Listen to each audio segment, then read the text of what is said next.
Ayya kai.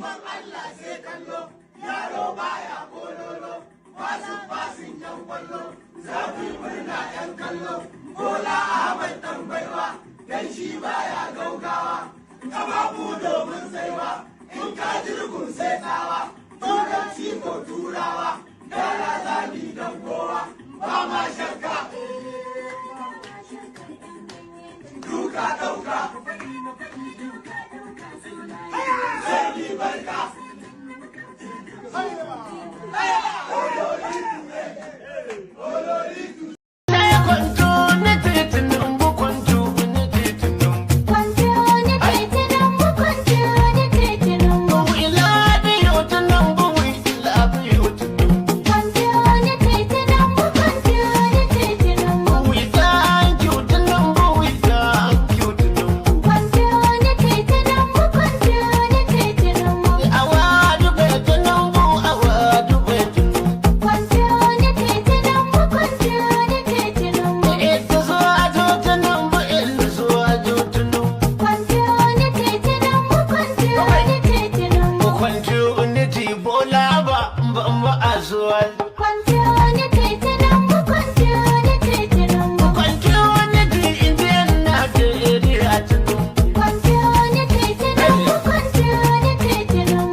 Tinubu dance, we go the dance. Tinubu dance, we go the dance. Tinubu dance, we go the dance. Tinubu dance, we go the dance. Tinubu dance, Tinubu dance, give me the dance. Tinubu dance, give me the dance. Tinubu dance, give me the dance. Tinubu dance, oh yeah Baba dance, oh yeah Baba dance. Say, oh yeah Baba dance. Wait, oh yeah Baba dance. Listen, Tinubu dance, we go the dance. Tinubu dance. Buhari is dead and buried in a shallow grave in Saudi Arabia. Okay now.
I don't suffer, no be small.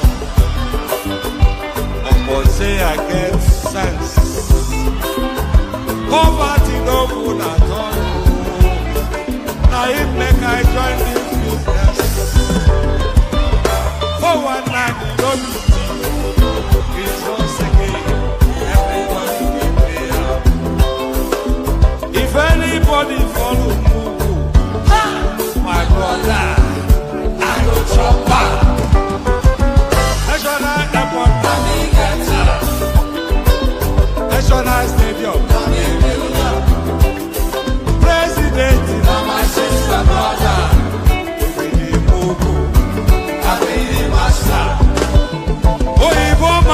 I go drop your dollar. I go take your money, disappear. For one time in the betty, you be the mogu, I be the master. The refinery, let me get her. The contract, now you wife. But you won't pay me some more money, make I bring her. You be the mogu.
Can anyone hear me?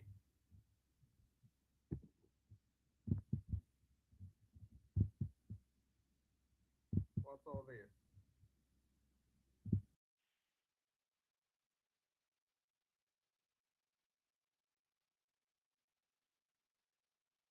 Alábọ̀sí inú ẹrù wọn pẹ́, jìnnà sí wọn bí sánmọ̀ sílẹ̀ o, ara ló ń ta wọ́n ṣe mọ́ o, náà bá sunkún sójú.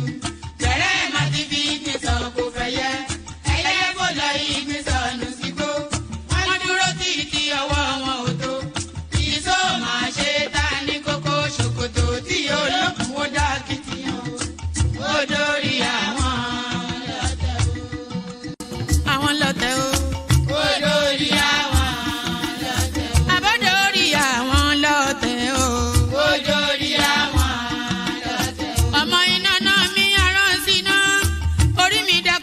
Ṣí mi lọ́nà o, mo tẹríba fàdàgbà o, àgbà ẹ foríjì ni, ojoojúmọ́ ni mo pọ́n wọn lé, mo ń ṣèyá sí àwọn àgbà o, mi ò fojú tí rìn wọn láyé, ọmọdé ẹ má fàgbà ṣe yẹ̀yẹ́, torí oníkọ́ tó yọ lání, ọmọdé ń bọ̀ wá dàgbà o, màmá ń bọ̀ wá dàgbà o. Máa ń bọ̀ wá dàgbà o. Ọmọdé ń bọ̀ wá dàgbà. Ọmọdé ń bọ̀ wá dàgbà o. Ọmọdé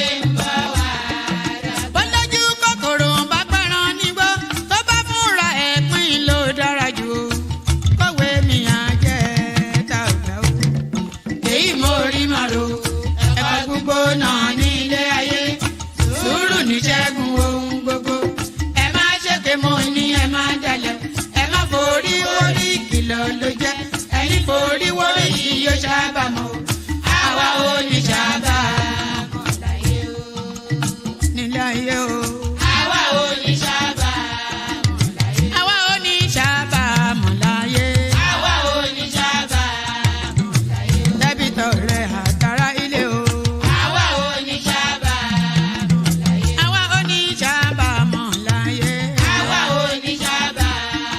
wọ́n gbọ́ pé ọjà tán nílùú Sókótó wọ́n múra wọn sáré kárù sọ́kọ̀ o àyàn ọmọ ògbóògùn o wọn ò béèrè lọ́wọ́ orí orí lọ́mọ mẹ́wàá lọ ìyàwó ohun tí ẹ wá lọ sí Sókótó ohun bẹ lágbo Sókótó mo sọ àkúnlẹ̀yàn ọmọ ẹ̀dá láyé kò lè yí padà mo ń tẹnu mọ́ o olórí làlá bàrò orí làlá bàrò olórí làlá bàrò mo lórí làlá bàrò olórí làlá bàrò orí mi gbé mi níjà o olórí làlá bàrò làlá bàrò olórí làlá bàrò oríjà jogun ìkànnì wọn rí má fi wá fáyé mu nílé ayé wa o olúwa àgbẹ̀ wa níyàwó àmì nílé ayé wa ó tilẹ̀ jẹ́ pé ọ̀tá kọ́ ni wá ó tilẹ̀ jẹ́ pé ọ̀tá kọ́ lẹ́yìn ṣọ́wa nínú ọ̀pá wọn kìnìún ejò olóró àkékè ṣọ́wa nínú ìdàgìrì ayé dáàbò ẹ̀bùn wá fi ṣọ́rẹ́ ṣọ́wa o mo sáàdì ọba bá lókè o mo sáàdì ọba bá lókè o mo sáàdì ọba bá lókè mo máa sáàdì ọba bá lókè o mo sáàdì ọba bá lókè o olúwa gbé wa níjà o mo sáàdì ọba bá lókè o kó má fi wá sílẹ̀ o mo sáàdì ọba bá lókè o olúwa má fi wá sílẹ̀ o mo sáàdì ọba bá lókè o àwọn ọ̀tá tí wọ́n rè rajọ ìbànújẹ́ ti bá àwọn ọ̀tá nílé àwọn ọ̀tá tí wọ́n rè rajọ ìbànújẹ́ ti bá àwọn ọ̀tá nílé àwọn ọ̀tá tí wọ́n rè rajọ. All right, sorry about all that. A bit of a microphone there.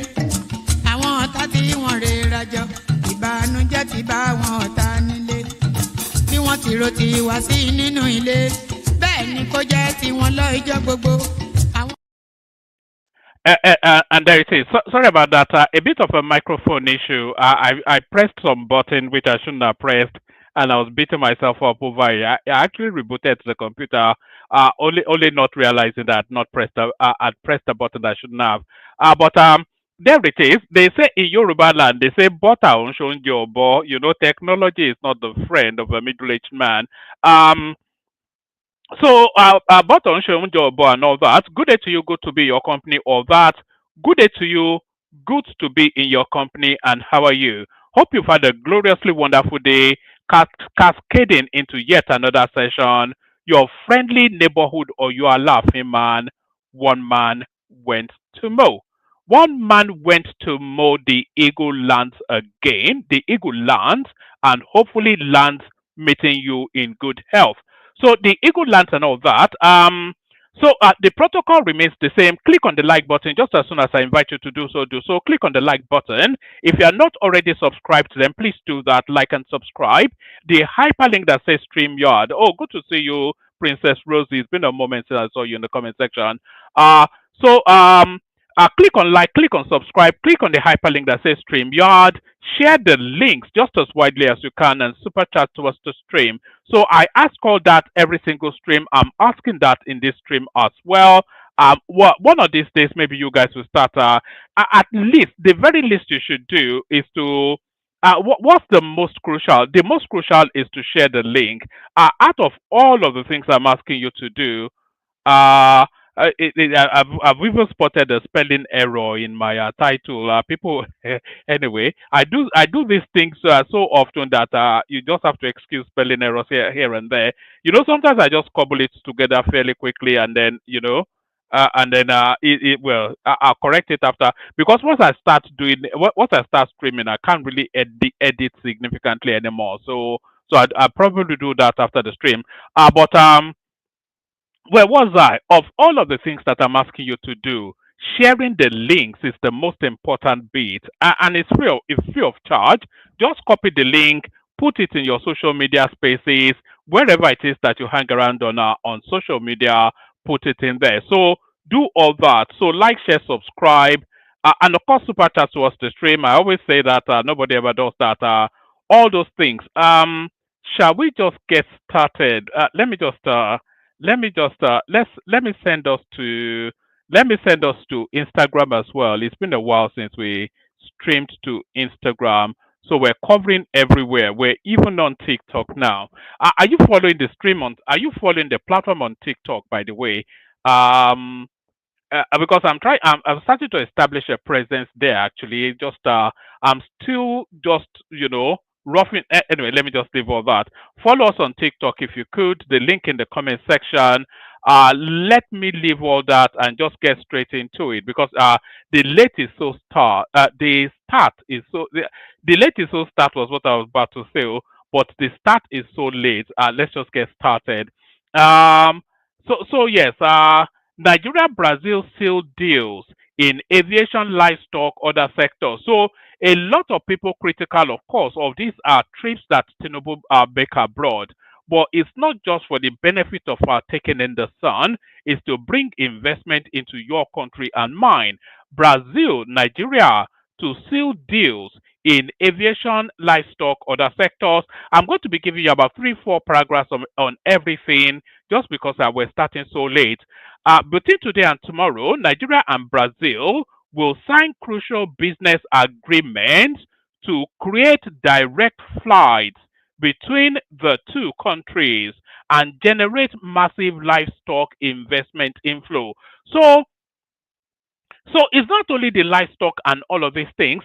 Petrobras, which is the oil conglomerate of Brazil that left Nigeria about 5, 6 years ago, is actually now coming back. All of the back of Tinubu's trip to Brazil. The negotiations already an established route, airpeace to Rio de Janeiro, that's already been scheduled. All of the back of this trip to Brazil livestock interactions, of course, Niger State are championing and pushing. Do you know that the Niger State governor went to Tinubu because he's a proactive governor? You see, he any opportunity that is going, he is doing his best to bring it into his own state. But then, of course, the usual abokis, the rest of the abokis in the north, they're just taking federal allocations and converting it to dollars, taking it to the Middle East so that the Arab people can mock them. Nigeria, Brazil to seal deals in aviation, livestock, other sectors. So let's just whiz through this. Between today and tomorrow, Nigeria and Brazil will sign crucial business agreements to create direct flights between the two countries and generate massive livestock investment inflow. In other areas of agriculture, the Green Imperative Partnership, which kicks off after the visit, is to generate not less than 100,000 direct jobs and more than 5 million indirect jobs. President Bola Tinubu is on a 2-day state visit to Brazil on the invitation of the Brazilian president Lula da Silva to improve on their relationship in trade. This is President Tinubu's third visit and the most important to Brazil in the last 1 year. In his first visit was to attend the G20 meeting on November the 18th and 19th, 2024. The second visit was as an observer of the BRICS summit on July 6th and 7th. So this is the actual first official visit as a state visit to the Brazilian country. Brazil's Vice President Geraldo Meaan visited Nigeria in June and signed some agreement with Vice President Kashim Shettima. Tinubu flew to Brasilia from Japan, where he attended the Tokyo International Conference on African development. So that's Tinubu right there. So a lot of outtakes from that Brazilian trip, a lot of commentaries, because of course Tinubu spoke there and he spoke to this. Nigeria now has more money, no more corruption. So that's a bold statement to make, by the way. But what underpins that statement is that the portal, the main avenues of corruptions, the big stake corruption portals in Nigeria, where corruption manifests the most, has been blocked. The oil subsidy is the biggest conduit, or is the second biggest conduit of corruption, only really after the subsidy on the naira. Those two spaces, they've just been using it to loot endlessly. Do you remember when Lamido Sanusi, the emir of Kano, former CBN governor, when he alarmed that how can we be consuming this much petrol? Are we drinking it? So they'll just invoice fantastical figures on petroleum importation and then loot endless billions of dollars in subsidy. So this is exactly what Tinubu is speaking to. The biggest portals of corruption has been blocked off. Nigeria now, and as a result, the country now, a bit more of the money now going towards the people, and we're seeing that in Nel Fund, infrastructural development, improvement in electricity, etc. We're seeing that in all of the impacts that we're seeing now as the country begins to elevate from the bottom back up. Well, rise from the bottom back up, more likely the phrase. Um, Nigeria now has more money, no more corruption. The looter from Bodilion Tinubu, President Bola Tinubu has declared that Nigeria now has more money and less corruption following the economic reforms his administration introduced over 2 years ago. Speaking to investors in Brazil on Tuesday, Tinubu said the measures, including the removal of fuel subsidies and the liberalization of the foreign exchange market, had curbed currency speculation, boosted revenues, and created a more competitive economy. The reforms I embarked upon since I took over Nigeria. Over Nigeria have been very impactful. It was initially painful, but today the result is blossoming, Tinubu said. It is getting clearer to the people. We have more money for the economy, no more corruption. Then it goes on to talk about the subsidy regime. So that's that space. Let me go on from there to this one. So this is your friend, not mine, Kemi Badenoch, who continues to hemorrhage within the. She's now reaching out to racism, haven't tried to distance herself from being black.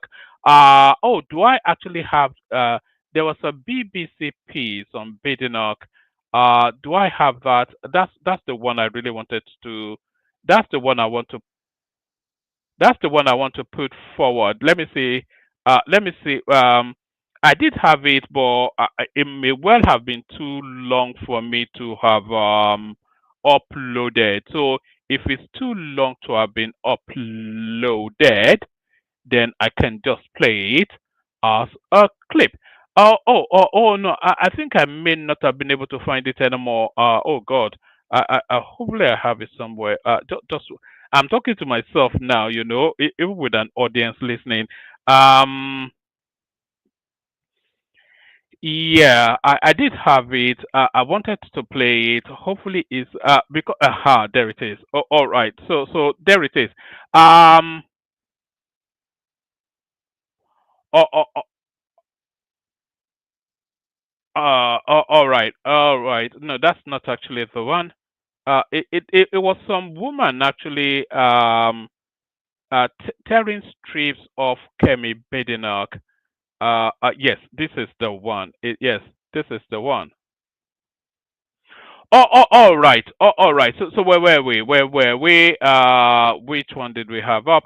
Sorry about all that. Let's see. Where were we? Yes, Kemi Badenoch. I am under attack from British racists over my race ethnicity. So listen to this. I'll read you this first, and then I'll play you that woman. Then we'll see what she has to say. Leader of the Conservative Party in the United Kingdom, Kemi Badenoch, has opened up about personal attacks she endured from British racists for becoming the first black woman to lead the party, describing the scale of the abuse as hysterical. Badenoch, who had previously praised Britain as the best place in the world for black people, told the Sunday Times that she had not expected the level of hostility since her election.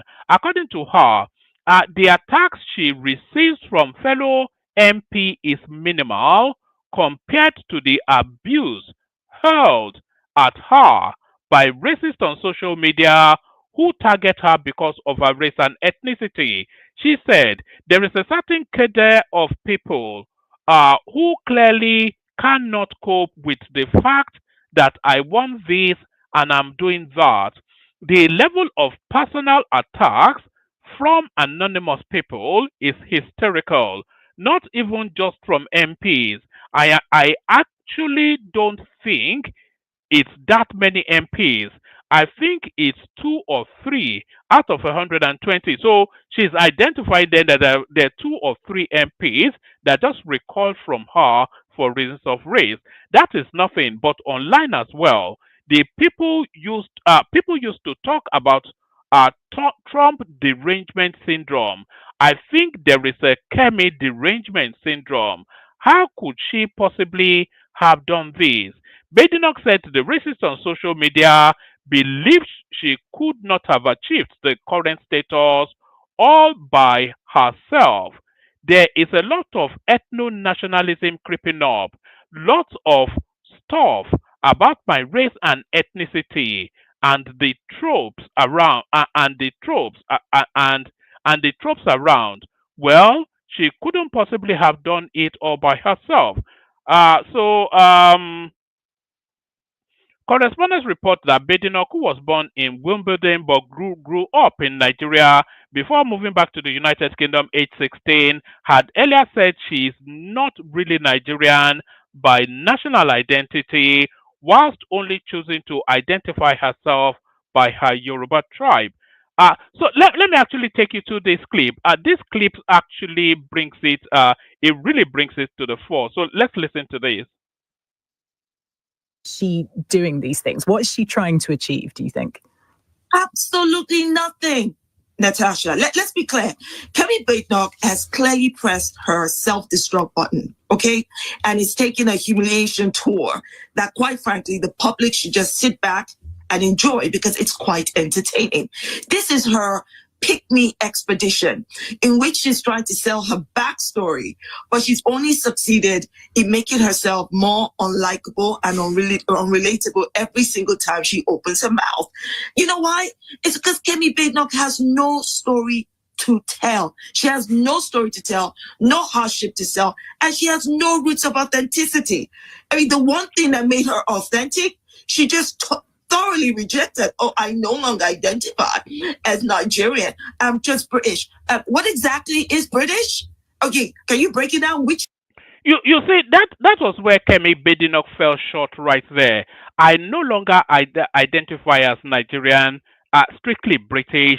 So there is no catch-all Britishness. Britishness is broken into subsects of nationality. So you have the Welsh who trace down to their Welsh roots. You have the English who trace down to their English roots. You have the Scottish, the Irish, etc., etc. So if she's identifying solely as English and only acknowledging her Yoruba sort of grudgingly, then what indigenizes her within the United Kingdom? That's the thing. She's not indigenized within the United Kingdom. She's indigenized outside of the United Kingdom. And where is she indigenized? She is indigenized in Nigeria. So her storyline doesn't even make any sense. There's a lack of genuity to the way she presents herself, and people dislike disingenuous people, and that is where her struggle is. Nationality or British are you? Where's your authenticity from? She doesn't want to get into that. I mean, let's look at the story she told, right? That's Natasha. She could have told her boarding school story from a place of resilience, but instead chose to be a 45-year-old spoiled brat that has PTSD from doing chores. She could have, kept Nigeria out of her godforsaken mouth. But no, in order to make herself palatable to certain white. And by the way, this person speaking is also a Nigerian. By the way, she's a Dr. Shola something. Yes, Dr. Shola. Show something.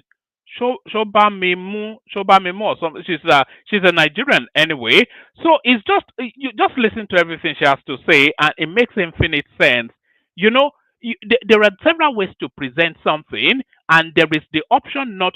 They say that silence is the most potent weapon, because if you are silent, then nobody knows what you're thinking. Then you have that mystique. But the moment you open your mouth, people tend to they decipher what you say and then swing either way. But she should not have brought Nigeria into a narrative as now she probably regrets. White people, not all white people, but to certain white people, she thinks she needs to come across as more British and 100%, focus British, so that they don't say, oh my God, yeah, you need to go back where you came from. When the reality is that the people she's peddling to want to deport her as well.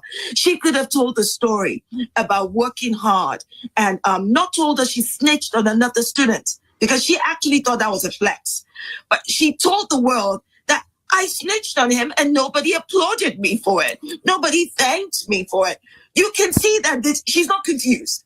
I think what she's trying to do, she's trying so hard to, I would say she's trying so hard to cater to a certain demographic, and we know who that demographic, what they are, that she doesn't see that she becomes repugnant to them. The problem with racial gatekeepers like Kemi Badenoch is that they do not understand that their relevance and usefulness to white supremacy has an expiration date. To what end is she doing these things? What is she trying to achieve, do you think? Absolutely nothing. Natasha, let's be clear.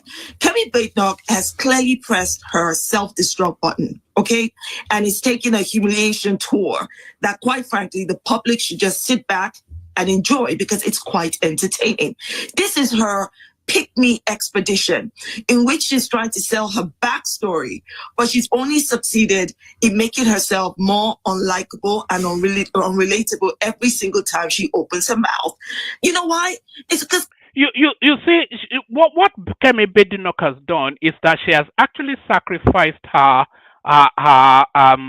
she's sacrificed her personality, her relatability to what she thought was expediency, but it's not expedient, because even the people that she's trying to pander towards, they don't really rate this sort of a behavior. Everybody knows, before they elected her the leader of the Conservative Party, they knew she was a Yoruba man from Nigeria.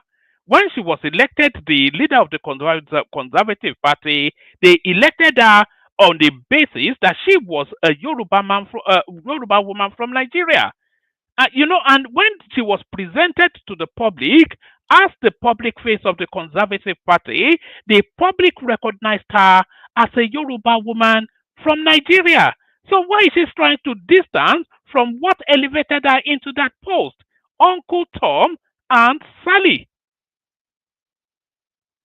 Kemi Badenoch has no story to tell. She has no story to tell, no hardship to sell, and she has no roots of authenticity.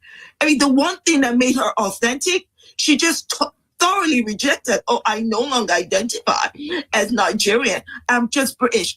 What exactly is British? Okay, can you break it down? Which nationality of British are you? Where's your authenticity from? She doesn't want to get into that. I mean, let's look at the story she's told, right? That's Natasha. She could have told her boarding school story from a place of resilience, but instead chose to be a 45-year-old. All right, I think that's looping on itself somewhat, but you get the drift, man. Kemi Badenoch, a walking corpse in the British politics. I will run for presidency in 2027. The perennial loser Atiku Abubakar, the last kick of a dying horse. I will run for the presidency in 2027. The pot-bellied man, Waziri of Abu Dhabi, Atiku Abubakar. Former Vice President Atiku Abubakar on Sunday laid to rest insinuation that he might not contest the presidential poll 2 years from now, stressing that he would run for the nation's top job in the next election cycle. Atiku's position was made public through his longtime associate and spokesperson during the 2023 elections, Tunde Olusanle. During an interview with correspondents on Sunday, Atiku's recent declaration follows reports that he may reconsider his presidential bid after Professor Olateju from Achievers University suggested Atiku is more focused on improving Nigeria than on the presidency itself. In response, Atiku distanced himself from Olateju's comments, stating from his holiday home in the UAE that the remarks are unauthorized. So, how quiet is the UAE his holiday home? When he's not working in Nigeria, outside of the electoral cycle, is in the UAE. That's where he lives. That's not his holiday home. He holidays in Nigeria, lives in the UAE. When people stand in for me at events, we preview my thoughts on the instant subject. In this particular instance, there was no engagement with me to distill my thoughts. Professor Olateju was not speaking for me. Atiku was quoted as saying, I will run in 2027. Nigeria needs to be decisively rescued from the intensive care unit it has been consigned to. The degeneration of our country, the level of poverty and pain, uh, uh, the anguish, is unacceptable. He said the People's Democratic Party (PDP) presidential candidate in the 2023 general election also calmed the frayed nerves of teeming supporters, assuring that the coalition will shock the world in the 2027 presidential election, despite efforts by the ruling All Progressive Congress (APC) to ridicule it. He criticized what he referred to as the unprecedented theft under the current administration, emphasizing the urgent need to rescue the country from its leaders. He noted that the APC will mobilize. He noted that the APC will mobilize Nigerians to challenge the status quo. The ADC, that I should say. That's why I paused. He noted that the ADC will mobilize Nigerians to challenge the status quo in 2027, stating that he plans to put his name forward for the election. The occupying the seat, the lost. Okay, anyway, he said he's going to run, so that's all we needed to do. So that comes as no surprise to anyone. But how does that permutate in terms of so that is making it clearer anyway. So if Atiku runs, he runs under ADC, and if Atiku runs under ADC, Peter Obi has to look for a different home. So Peter Obi still making his way slowly back to Labour Party to go on his knees to Julius Abure to give him a ticket. So that's really what that tells us, isn't it? Really. So Atiku to run on the ADC, Peter Obi to run on the Labour Party, almost certainly. So that's almost somewhat established. So that's an established position. But who will run for the PDP? PDP zones presidency to South, clears path for Jonathan Obi. So I say Obi will run on the Labour Party. There's still every possibility that he might still make his way back to the PDP. PDP zones 2027 presidency to South, clears path for Jonathan Obi.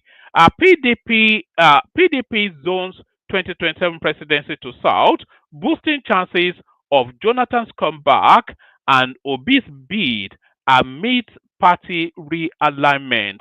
The coast appears clear for former President Goodluck Jonathan and ex-Anambra State Governor Peter Obi to contest the 2027 election. The 2027 election as the National Executive Council of the People's Democratic Party PDP yesterday zoned its presidential tickets to the South. Both Jonathan and Obi were under pressure from their supporters to run in 2023.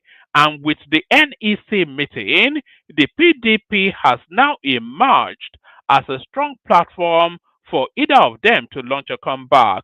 Although Jonathan has yet to formally declare his intention, some of his loyalists have insisted that he has agreed to return in 2027 on the PDP platform.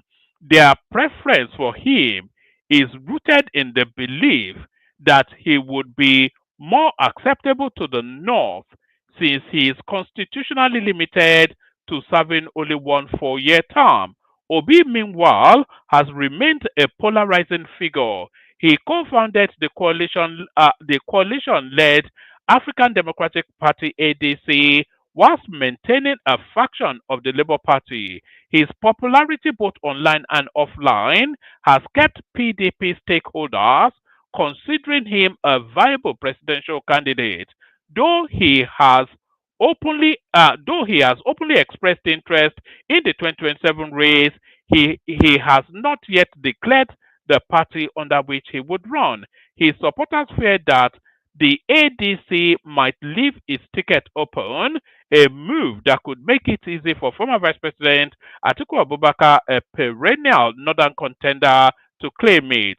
In such a scenario, Obi's camp believes the PDP provides a stronger and more stable platform than the Labour Party, which has been weakened by internal divisions.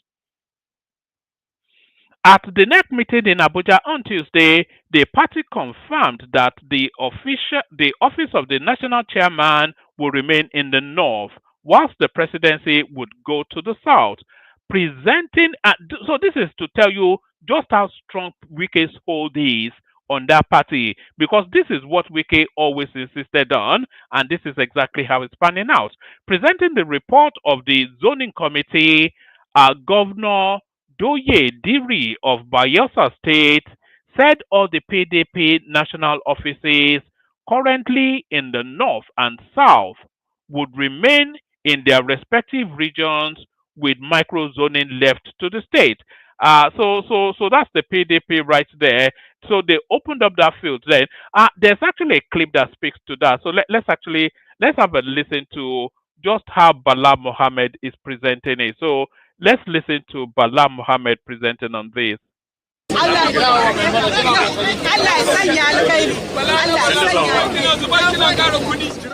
I am very, very satisfied with the resolution because I am part and parcel of it, from the arrangement, from the strategy, and from the delivery.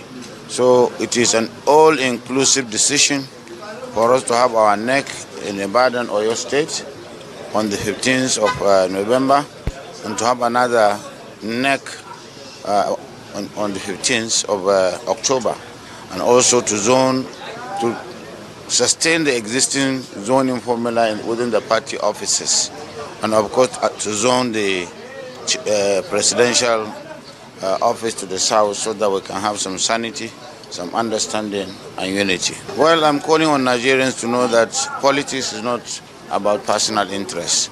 It's about self-actualization within the framework of party decisions, party manifesto, and also national development. And that everything is predicated on sacrifice, not self-interest. And of course, we must always give allowance. We must live and let's live. We must respect each other. Of course, power comes from God. And so I'm always available. We are all available as governors, as NWC, as BOT to work towards making sure that PDP is the darling of Nigerians so that we can give the political space or allowances for everybody to come and actualize his or her aspirations.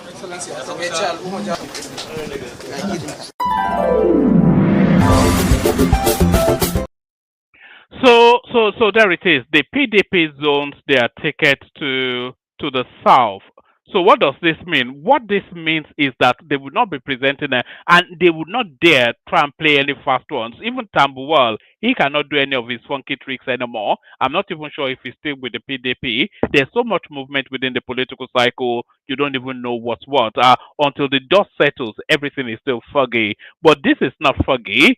PDP chieftain endorses Makinde as 2027 presidential candidate. So there it is. A chieftain of the People's Democratic Party (PDP) in Oyo State, Femi Babalola, popularly known as Jogo, has declared Governor Sheyi Makinde the most suitable presidential candidate for the party in the 2027 general election. The main protagonist then, to all intents and purposes, Sheyi Makinde remains the only name viable because Goodluck Jonathan has not re-entered the party and Peter Obi has left the party. But really, the viability on the ticket for the PDP because the field is now taking shape somewhat. The field for 2027 on the ticket on the ballot for the PDP is either going to be Goodluck Jonathan, Sheyi Makinde. It's going to be one of those two. I don't see Obi coming back into the PDP, but Obi might well make a return, a last minute return. But the on that ballot is either going to be Sheyi Makinde or Goodluck Jonathan. So what does that tell you? That tells you then that the PDP has surrendered the 2027 election. So that's what that tells us. Let's rattle through the clips that we have, and then we'll see if anybody comes in for a conversation. Don't hold your breath though, because we're starting so late. We don't know if anybody will turn up. But let's kick it off with this. You know that chasm now that has opened between the southwest and the southeast. This first clip speaks to that. That chasm that has opened between the southwest and the southeast. Hey, tell me, who is the lucky man? His name is Uchenna.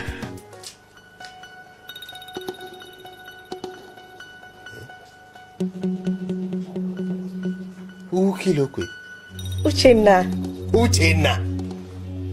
God forbid Martin. Uchenna. But Daddy, I'm in love. You are not in love. You are under the love. In fact, you are in danger.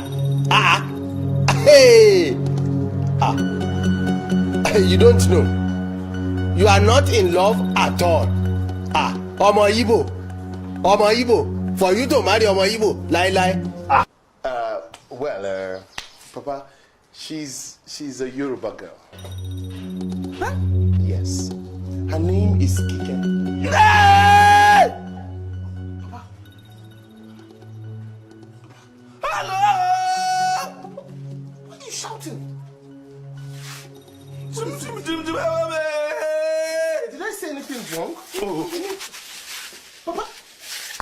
Hey! Are you okay? Papa, why are you doing this to me? Papa, you're meant to be happy for me. Me? What did I do? Huh? Papa, just calm down and try and understand what I'm saying. Upon as I take train you. Good food, what take train you? Good soup, what take train you? Uche. Better thing, what prepare what take train you? Now pepper and oil you want go lick. So there it is right there. True words spoken in jest. But you wouldn't really say it's true words spoken in jest because out of all of the ethnic mix in Nigeria, the most, maybe even more than the Hausas and the Fulanis, I think the most intermarriages actually happen between the Southwest and the Southeasterners. I've not yet met I've not yet met a Yoruba man that doesn't luster after some Igbo girl or the other. So that's that. Let's go on from that to weightier matters. Let me play you this. This is Tinubu chest beating somewhat in Brazil. It's necessary to emphasize here that the reform that I've embarked upon since I took over in Nigeria has been very impactful. I can beat my chest for that. It was initially painful, but today the result is blossoming. It's getting clearer to the people. We have more money to the economy, no more corruption. We have the governor of Central Bank here. You don't have to know him before you get the foreign exchange that you need. The speculators are out in our currency market. The door is open for businesses. Easy in, easy out. So there it is right there. That's Tinubu then speaking to the his policies are starting to compound, and I've always said that come 2027, Tinubu will campaign on achievements. I think people are starting to be clear now on what I meant when I always insist on that. Because by 2020, the policies are starting. Do you remember when they used to shout "Ebing power"? Nobody's shouting that anymore now because it doesn't quite have the cachet anymore.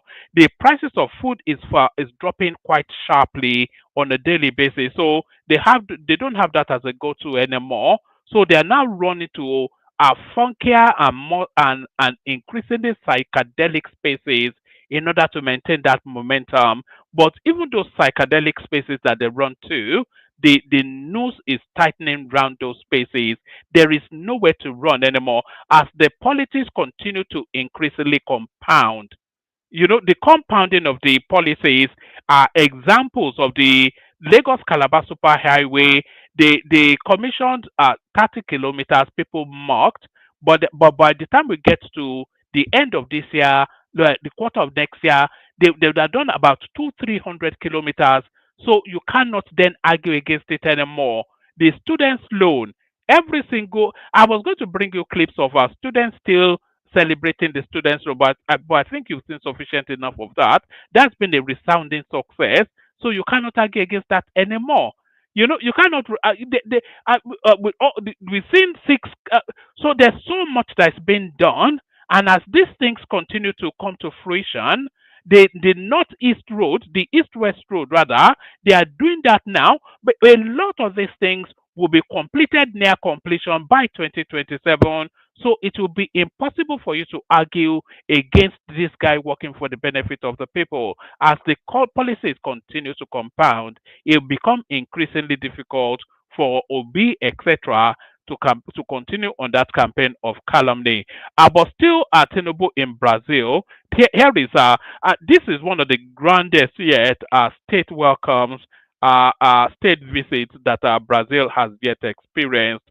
Watch this. Celebrate your president.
Oh, all right. So that was the grand welcoming of Tinubu to. So that's Tinubu's third visit to Brazil, by the way, over the course of 12, 18 months. But that is his first official state visit. The first one was for the G20 group, which was a walking visit. And then the second one was to be an observer of the BRICS meeting there. As you know, Nigeria trying to get into that BRICS setup. But this third one now is an official state visit by the Nigerian president at the invitation of his Brazilian counterpart. And a lot came out of that trip, a lot of takeaways. Petrobras, as I said, back in Nigeria, agricultural interchange, etc., etc., as successful as his trip to Japan. So there it is. We're still staying with Brazil, but this clip now that I'm about to play you, it shows just how clever the Tinubu administration is. So we have a foreign minister who is one of the best, by the way, is almost as good. In fact, by my own personal bias, I think is better than Bolaji Akinyemi.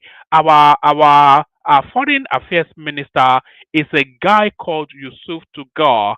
You know, he's as savvy and as sleek and as diplomatic as they possibly can be, as sharp as a whip, as sharp as a whip. So that's our foreign minister, Yusuf Tugar. But that particular parastatal, that particular ministry, it has the best in terms of the hierarchy. The people who head that space, they are the best combination possible. So the foreign affairs minister, as I said, Yusuf Tugar. But the Minister of State for Foreign Affairs, the person like his state version deputizing him is Bianca Ojukwu. And I thought appointing Bianca Ojukwu into that post is a master stroke, because the sort of public face that Nigeria wants to put forward is that sort of Bianca. She's tall, she's striking, she's statuesque, and she's exceedingly beautiful. So that's the sort of public face. You know, so you go internationally and you throw Bianca Ojukwu at them and they stand in awe. What do I mean? Watch this. Federal da Nigéria sobre cooperação na formação.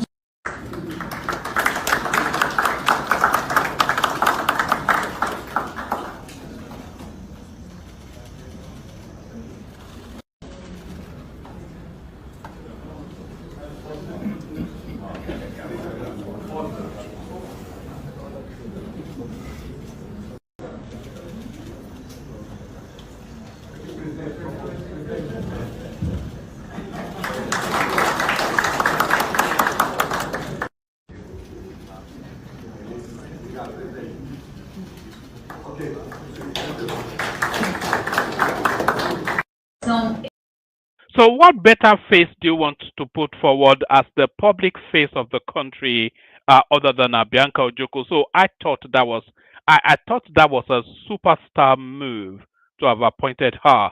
So now this next two clips, they interlock and they still go to the narrative of the compounding of the Tinubu administration's policies. So the compounding of the Tinubu administration's policies, and here they are compounding. So the first clip speaks to the compounding of those policies, and the next clip is the next two clips speaks to the impact on the people. I am Olumide Shokoya. The federal government has commenced phase 2 of the Cement Power Project, designed to overhaul Nigeria's electricity transmission network and deliver 12,000 megawatts of power to the national grid. The initiative, and a product of Nigeria Germany Presidential Power Initiative, follows the completion of financing agreement with Siemens Energy. According to the Ministry of Power, the second phase will deliver 7 upgraded lines and 10 transmission lines covering 554 kilometers with capacity to carry 7,140 megawatts. The government said the equipment from the pilot stage, including 10 power transformers and mobile substation, had already boosted transmission by 1,300 megawatts, with installation nearing completion. Officials confirmed Nigeria would provide counterpart funding alongside international financing to execute the project. The federal government said the upgrades will significantly reduce grid collapse, improve reliability, and expand electricity access for households and businesses. So there it is right there. So that's a policy, and that's a policy compounding, and this is the impact on the people. President Bola Ahmed Tinubu, since I've been living in Nigeria 30 years plus, I've never seen this happen in my entire life living in Nigeria. Look at this. I will not show the product. Look at this. This is pure water that got blocked in my fridge. Now listen, not freezer of my fridge. You know, say fridge again freezer where the cool pass the normal. You understand? See, this is block.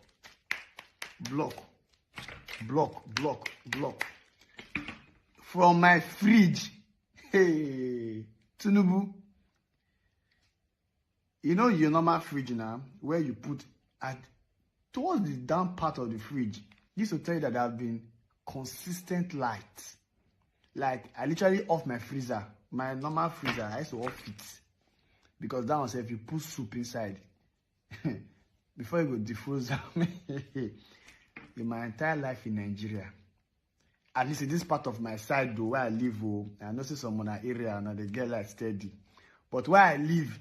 This is the first time in my history that pure water will block, not cold. This is, see, pure water will block kakaraka inside fridge. Anyway, some people say that, Ibuka, these are basic things of life that government should do. Yes, I understand this. These are the basic things. Do road, security, power supply, give good policies that government is supposed to do, which I understand. But at least, should we say Tinubu is trying for at least bringing us back to the point where it's supposed to be first? Because you know the way Nigeria is now, we have almost gone. So is Tinubu trying to bring us back to where we're supposed to be? Because I don't know whether I should be praising the president. I don't know. Anyway, whoever is making this happen, I don't know. God bless the people. Let me just put it that way. I'm not here to praise any government. And by the way, a lot of people will claim that, oh yes, it was paid. You know, you've been paid. Is anybody that says anything complimentary about the government? It's been paid. But that's been universally reported right across Nigeria, especially in places like Lagos, Abuja, all the capital cities. They are increasingly reporting vast, noticeable improvements in electricity availability. And that is yet another example. It's happening all over the country, except, of course, places like where people like Ekene live and stuff like that. It would never happen there. So still the compounding of our policies. Here is the next one. Lagos and Niger State, they had a deal. What's the deal? Lagos is collecting 100,000 hectares farmland from Niger State. What a fantastic way to think. Wow, Sanwo-Olu and that Niger governor, that was, God bless you guys for coming up with that. Lagos doesn't have the land, but they have the people.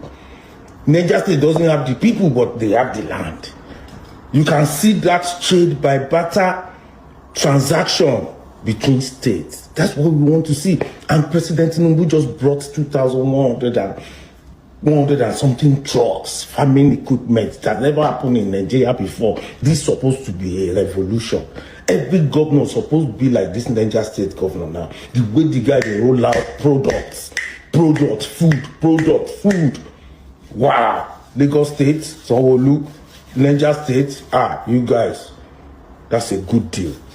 Mr. President, thank you for bringing those 2,100. So that's yet another example. Let me play you. I've got several clips, but I'll play you two more. I'll send the link in the comment section again, and then we'll see what happens after that. So we're still in the realms of policy compounding, and much to the chagrin of the naysayers. Even the naysayers are starting to have some sort of grudging concession that the policies are starting to compound. What do I mean? What these? Putting more money into the collective pot. Well, it is good news if that is true. It is good news if it is indeed true that the federal government has been able to collect 1.49 trillion in terms of arrears owed by all these agencies, NUPRC, NMPC, FIRS, and others. Now, the main issue here is about federal government revenue. What they have collected will boost revenue.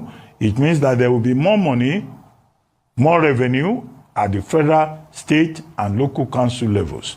And we hope, our hope is that that money collected as distributable pool will be used for the purpose of development, and the effect will be felt by the people. But what it says, in my view, is also about the performance of the Buhari administration. Under the Buhari administration, everybody was just doing what they liked. They were all looking for ways to hide money, to steal money. So what the Tinubu administration is doing is about transparency and accountability. And I've seen a commentary saying that, in fact, we have collected back 1.49 trillion since January, but that there's still more money hidden within the system of the incompetence of the Buhari administration, where, government enterprises, departments of states, revenue-generating agencies resorted to self-help.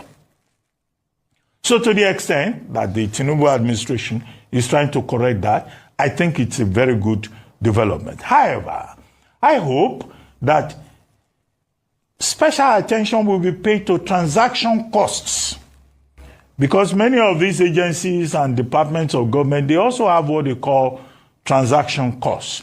So if you collect all of this from them and they have remitted, I hope the budgetary allocations to those departments and government enterprises will be retained so that we will not have excuses in terms of performance. Now, the topics are many, I don't know. But okay, let me.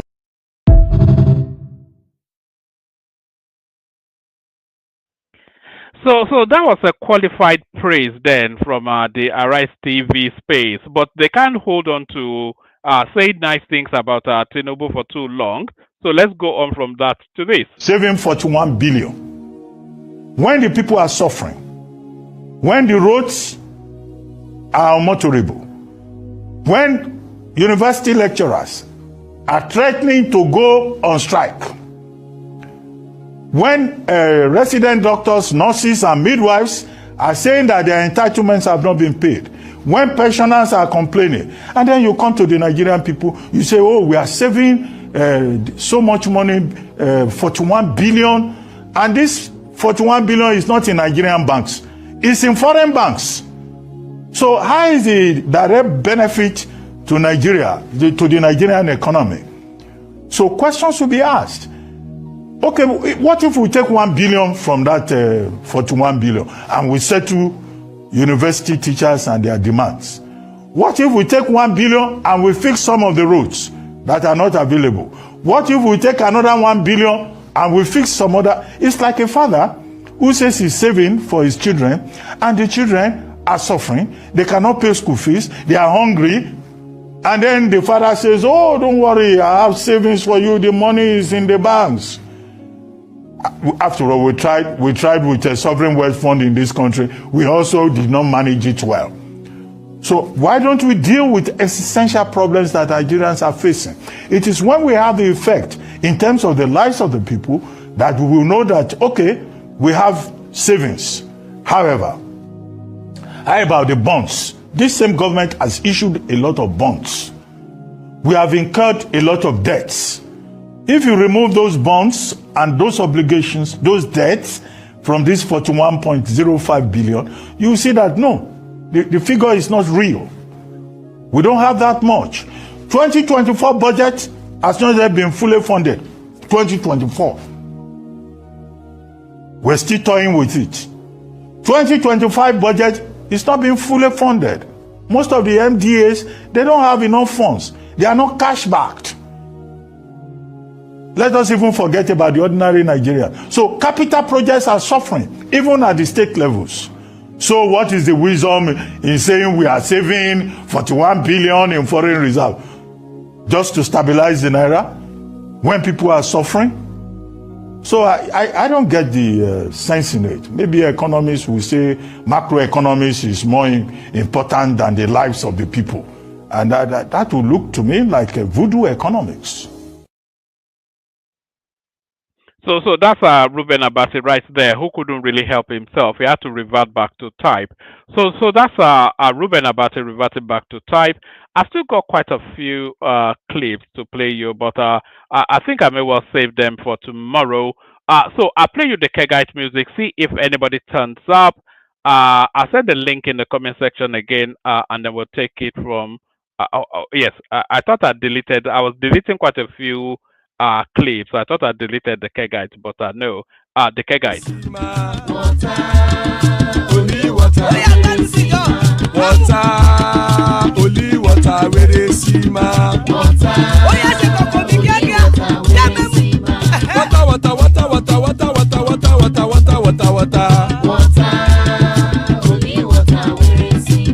Hapa o naido.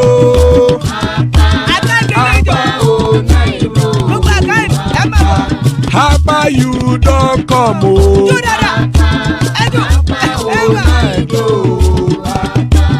Hapa o naido.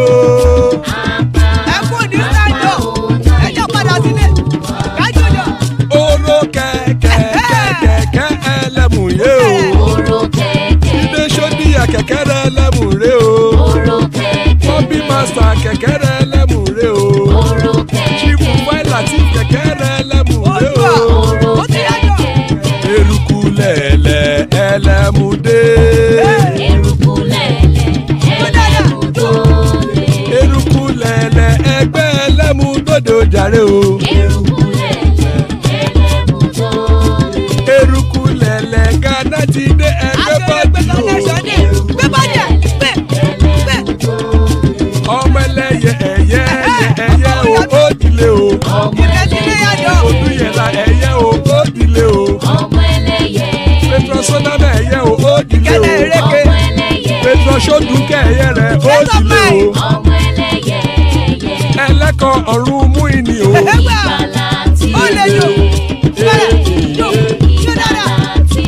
Àkùkọ ọ̀run mẹ́kọ̀.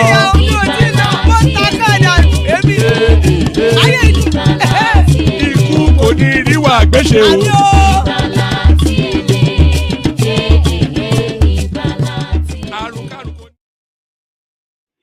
And there it is right there. Iku kò ní rí wa gbéṣẹ́, may death have nothing to do with us. So Iku kò ní rí wa gbéṣẹ́, àmì ẹ̀ pọ̀.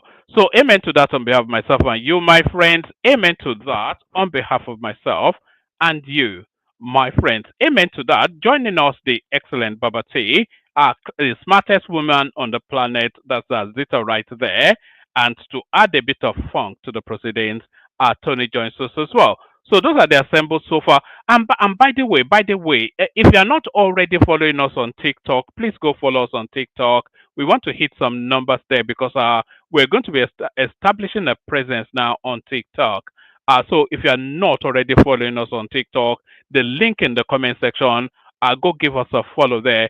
The elegant Prince Daddy joins us as well. So those are the assembled so far. We go in the order that people turned up. We go to BT. But before BT speaks, let me play you this, which I think BT is quite keen for you to see. So I'll play this, and then BT will talk us through what we're watching.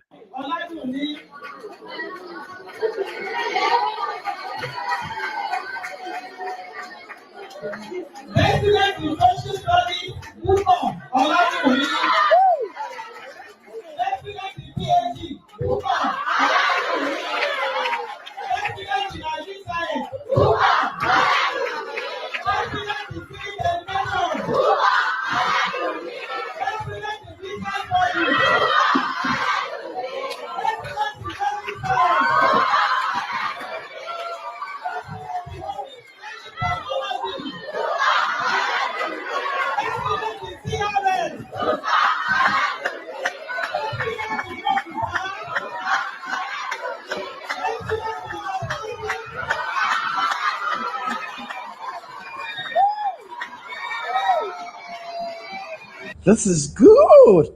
I love it.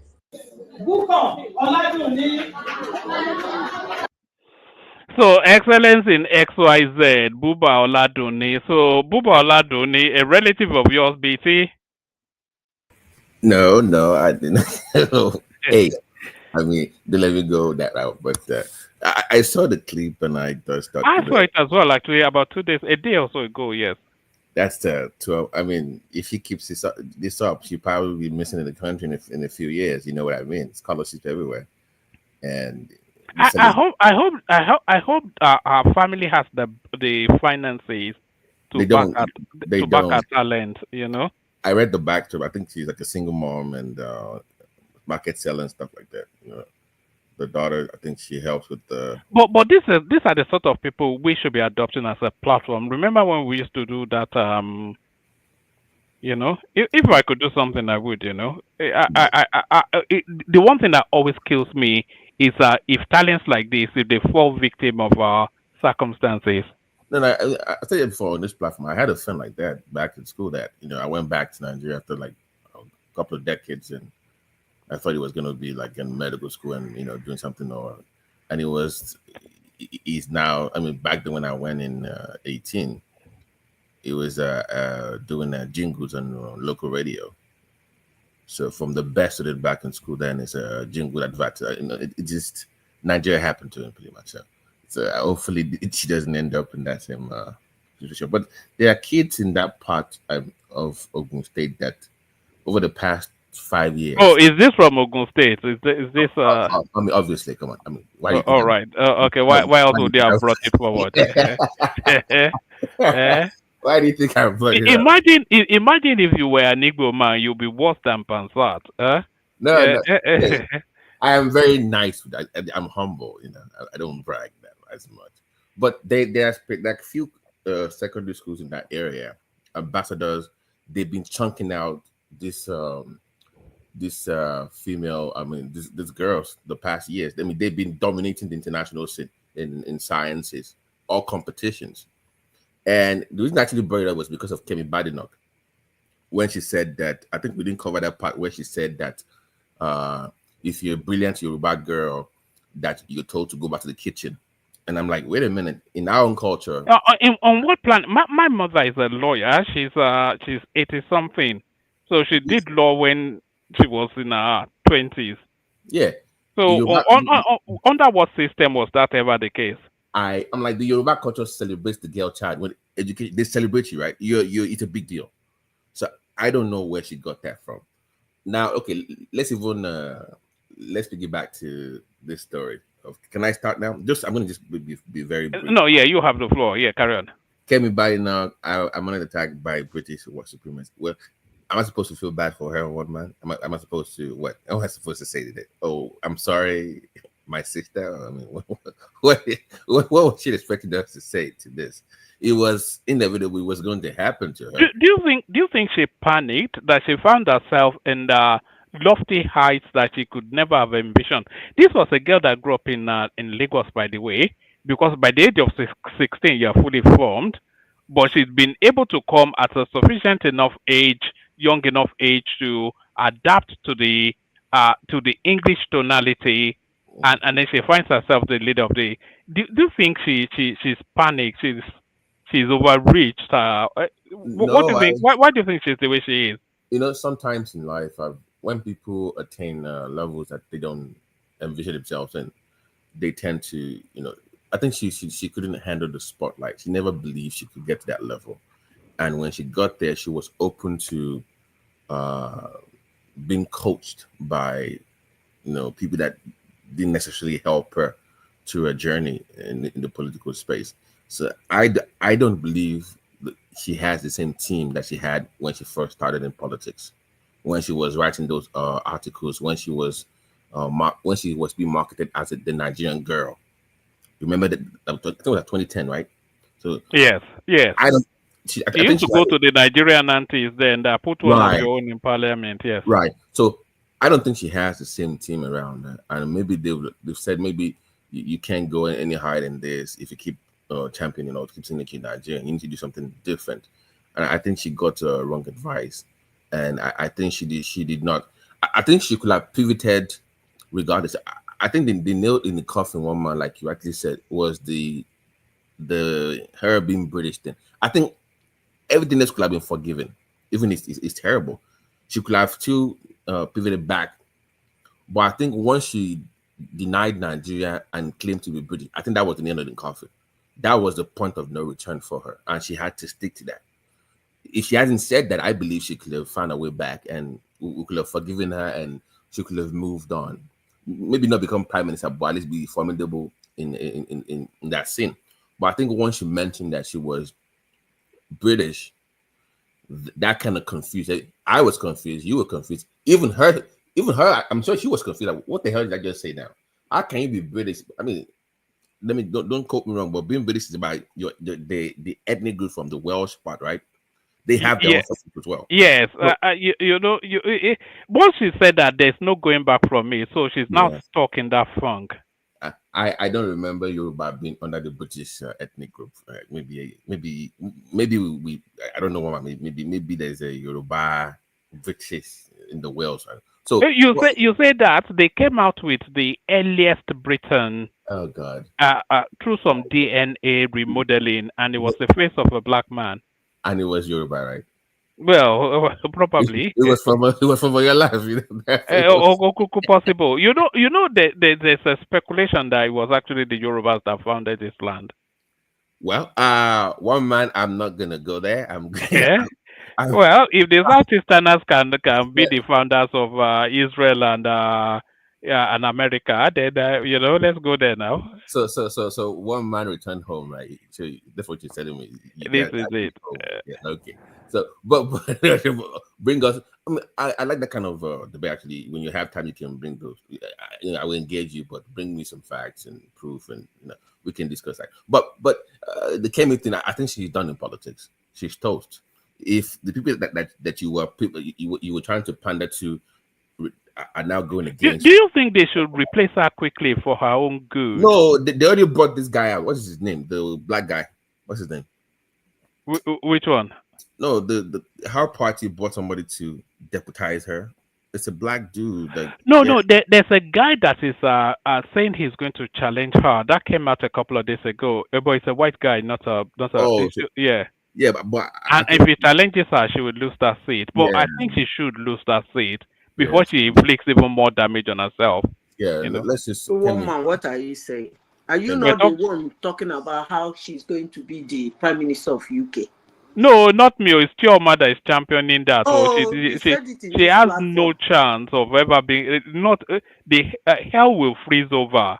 Before. Let's just move on to this. I will run for presidency. Okay, we know that. So I don't. What is the story behind this? He's gonna run. Everybody, we already know that. So I don't know what's the news. 1 month. Yeah, but it's the field. There was actually there was an event that he sent somebody to deputize for him, and that person there was saying that he may not necessarily run. That is more interested in the Nigerian project. So he came out quickly to debunk that, to say that no, I will be on the ballot. But then that tells us then that the field is starting to take shape. So that signals to Peter Obi then that look for your home somewhere else. That's my reading of it anyway. In America here, I can actually put your name on the ballot, even if you're dead. You can run from the grave. I've told you on this platform, there have been some on a few occasions, people have won. Dead people have beaten the living in America. So I would not be surprised if Atiku runs from the grave, if our law allows it. He will keep running until he dies, and they will keep putting his name on the ballot, even after it's long gone. He's going to keep running. So anybody saying it's not run doesn't. He needs to fire that staff, whoever that is, needs to be fired. But there's a curious thing that may happen, BT. Atiku will be the only northern name on the ballot. Mm-hmm. But that is.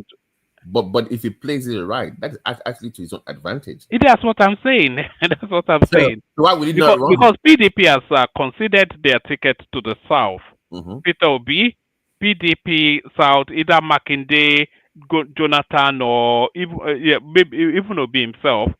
How well did he do in the Middle Belt, woman? How well did he do? Who? Peter Obi or No, Atiku?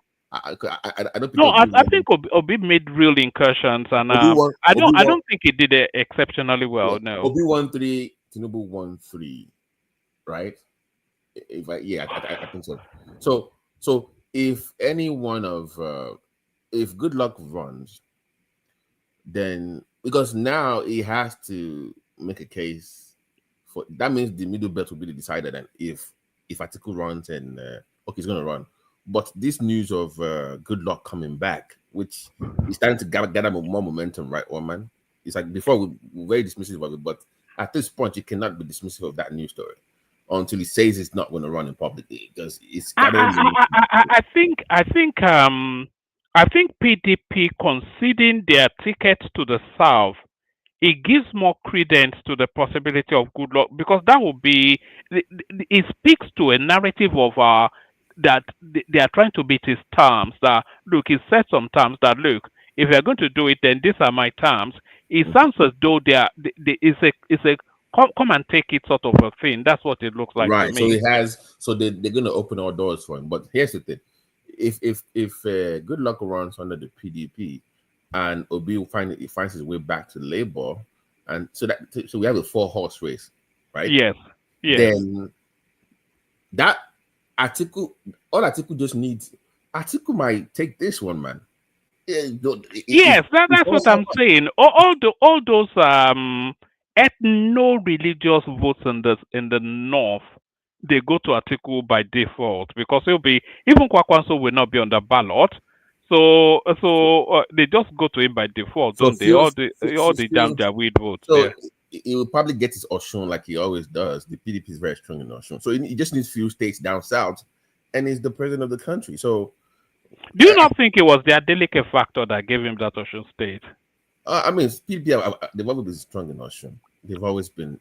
I mean, even if they don't win, they have the second place show in that state. So the same in Ogun State. Ogun West is a strong PDP hold. It's a very strong PDP though. So he will get the required number in Ogun State. He's going to get that 25% in Ogun. That Ogun East, he will get the required number. So if he can do it in Ogun State, Ibadan, even in your own state, they have a very strong PDP presence there. So he will get those two. You get his 25% in those two states. Probably win Osun, some few states down south. If he can be competitive in the middle belt, he gets the presidency. So Tinubu has to be very, very careful. So Good Luck is what do you guys call it? Is it the dark horse now? Or yes, yeah. Yes. But who will he be taking votes away from is the thing. I wouldn't say no, because in the South, Obi didn't do. How did Obi do in South? I've forgotten. How did he do in South? He did very well. He took about 3 states, didn't he? He won the Doees and all those kind of so spaces. that goes away.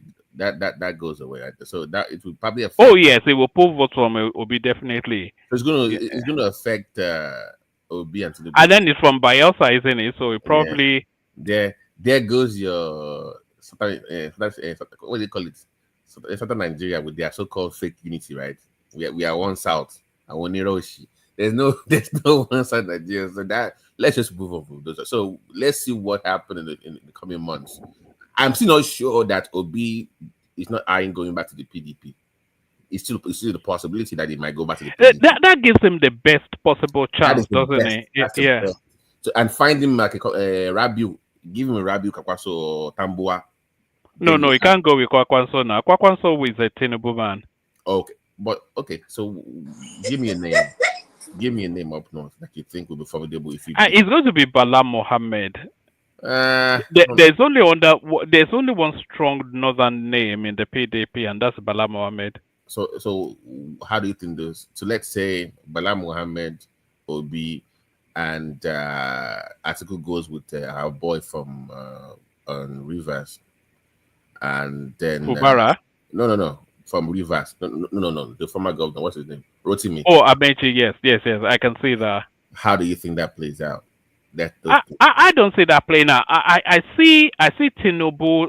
Let's just for the purposes of it might not be Shetima. I see Tinubu Shetima Okwakwanso. Then I see Atiku, Rotimi Ameche, DC. I see plate against some Labour Party, Obi and his Man Friday. And then in the PDP, I see Goodluck Jonathan Bala Mohammed. That's how I see it. Okay. Wow. Okay. So, wow. So let's see what the middle belt has to say then, because they will decide the elections pretty much. So yeah, that would be between. That's interesting. So let's move on from that. That's good. The margins will be wider, but the numbers will be shorter. You know, so Tinubu won't get as many votes as he got in 2023, but the gap between him and the second person will be wider than the 1 million votes or so of 2023. So it pretty much who can turn out the most votes. So yes. Whoever can get the most votes to show up for them wins the elections pretty much. So yeah, that would be interesting too. We'll get there. Yeah, all right, take us to Brazil, and your president went and he came back with a bounty. Was that Kwabiadu there? He wasn't there. He fine boy. What about Olumo or something that he's been doing some moves now? Oh, you can't. No, let me make it like I put that story in our Egba WhatsApp chat. He has a lot of members, and I got the Egba's were not so happy. Like, what do you mean? It's about the only Egba state. What about Wasibi? What about E4? What about Bokoloki? Like, don't we have it? So they're not too pleased with the deco that they're like, no, he hasn't done enough for Ogun Central. So let me take my praise. Let me cut it into half before they get in trouble. But people will be trooping there. When you guys go home now, you all go to Lumorok again. That is not the only Egba city that there are multiple towns in the whole entire district. So they feel like it's abandoned them. What really happened is with Dakpo and the Egba elders is because the airport they have in Sagamana, that airport was supposed to be in Wasimi, which is Ogun Central, but they took it to the Ijebu side, so they've not forgiven that administration. So that's what's going on with them. But on a more serious note, this is very good. This will benefit Airpeace, by the way. Yes. I think they are already scheduling the route. The concession is to them the direct flights to Rio de Janeiro. And the livestock obviously will benefit Ogun State more because we've had I think it will more likely benefit Niger State because he went with Tinubu. No. I mean the livestock thing. Remember I told you about the Brazilian companies trooping into Ogun State for livestock. All right. Yes. So it's Ogun that they picked for their project. So they might establish other things later to the north. I don't know about that, but that I know I can confirm is the meat packing plant in Ogun State. So I'm surprised that Dakpo didn't even show up. I thought he was gonna come there. Maybe I don't know. So congrats to the Airpeace, to Ogun State, to everybody that's going to benefit from this. It's good. I there's something bad to say about this. What are you making of how Tinubu is deploying Bianca Ojukwu? Brilliant. Like you said, it's a brilliant move. People tend to say less, like to be negative when you have attractive women in the room. It's just the nature of men, especially men with power. So, and those women tend to get their way with them, So if you can use her and she can help the country, why not? Hey, put your best foot forward, right? Of course. Or in this case, put your best face forward. I was going to say something else, but PG something. Yes, put your best out. And she's well endowed in the back. She has a Manchester. So no, she's a striking figure. Yeah, tall. And then when you present that as the face of your, she's over 6 feet, right? She's like over 6 foot. She's a very tall lady. Yes, she's very, and she's managed to maintain somewhat of physique. Even I think she'll be in early mid-50s thereabouts. She's I like the pairing of her and Tuga. Tuga has been fantastic. Is my favorite minister in Nigeria. It's been fantastic. I love the way they were even quoting, they were even using his clips, the way he responded to Kemi Badenoch and Trump, it was all over the black media in America. Really? When Trump wanted to send those prisoners to Africa. Yeah, with the Venezuelans or something. So when yeah. he responded, all the black media, they were using this clip. Like even Africa said, no, look at this guy from Nigeria. And they kept using all this because this guy was quoting rap groups from the 80s, Run DMC. He knows all the lyrics. I'm like, this guy knows his market. He knows how to type. So it's been very, very good for us, for the country. So yeah, so good pick by President Tinubu. All right, brilliant. Stay with us, BT. Let's move it around a little bit. Take it in the direction of sorry, did somebody want to come in? Yeah, one man. Hello, one man. And BT before BT drop. Hello, Prince. Yeah. Yeah. I heard some fantasy kind of analysis about Atiku's prospect for the next election. If Atiku, how is Atiku going to win Osun State? Forgetting that he actually ran under the PDP platform last time, right? So are you saying you can easily transfer those votes or the structure in Osun State with the ADC and win easily? Personally, I don't think so. And Atiku winning overall, anyone that's going to beat Tinubu has to win by a huge margin, and I don't see that happening in a four-way, close race. It's not going to be possible. So to me, I don't think Atiku has any stronger chance than the last election. I don't think so. And Atiku, yeah, he doesn't have that. He doesn't have a better chance than he did before. He's not. I mean, he's not going to carry the structure of PDP that helped him last time. He may do well in the north, but that's even kind of dubious in itself because the Northerners, they may be playing, kind of a double play, so to speak. At the end of the day, the Northerners may collapse their structure, so to speak, and go with Tinubu, knowing very well, especially if Tinubu guarantees the return of the power to the Northerners, especially the Northwest. Yeah, but it left with those structures to the ADC. So when I was speaking about Osun State, it's PDP I've always done well historically in Osun. And if you look at ADC as it's already constructed, you see that those voting blocks moved with him to the ADC. Now, if you're saying that he benefited from the PDP structure, yeah, of course, that's partly true.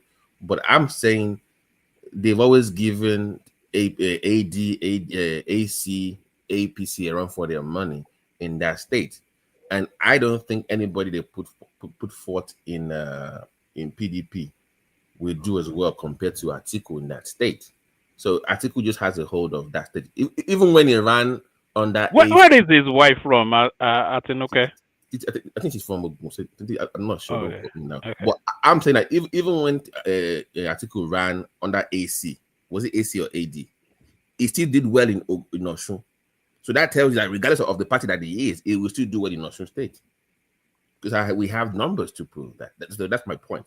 So yeah, but those numbers were under the PDP. There's a difference between doing well and winning. Sorry, there's a difference between doing well and winning. Yeah, but because they will take votes now, because one man gave a 4-horse race scenario.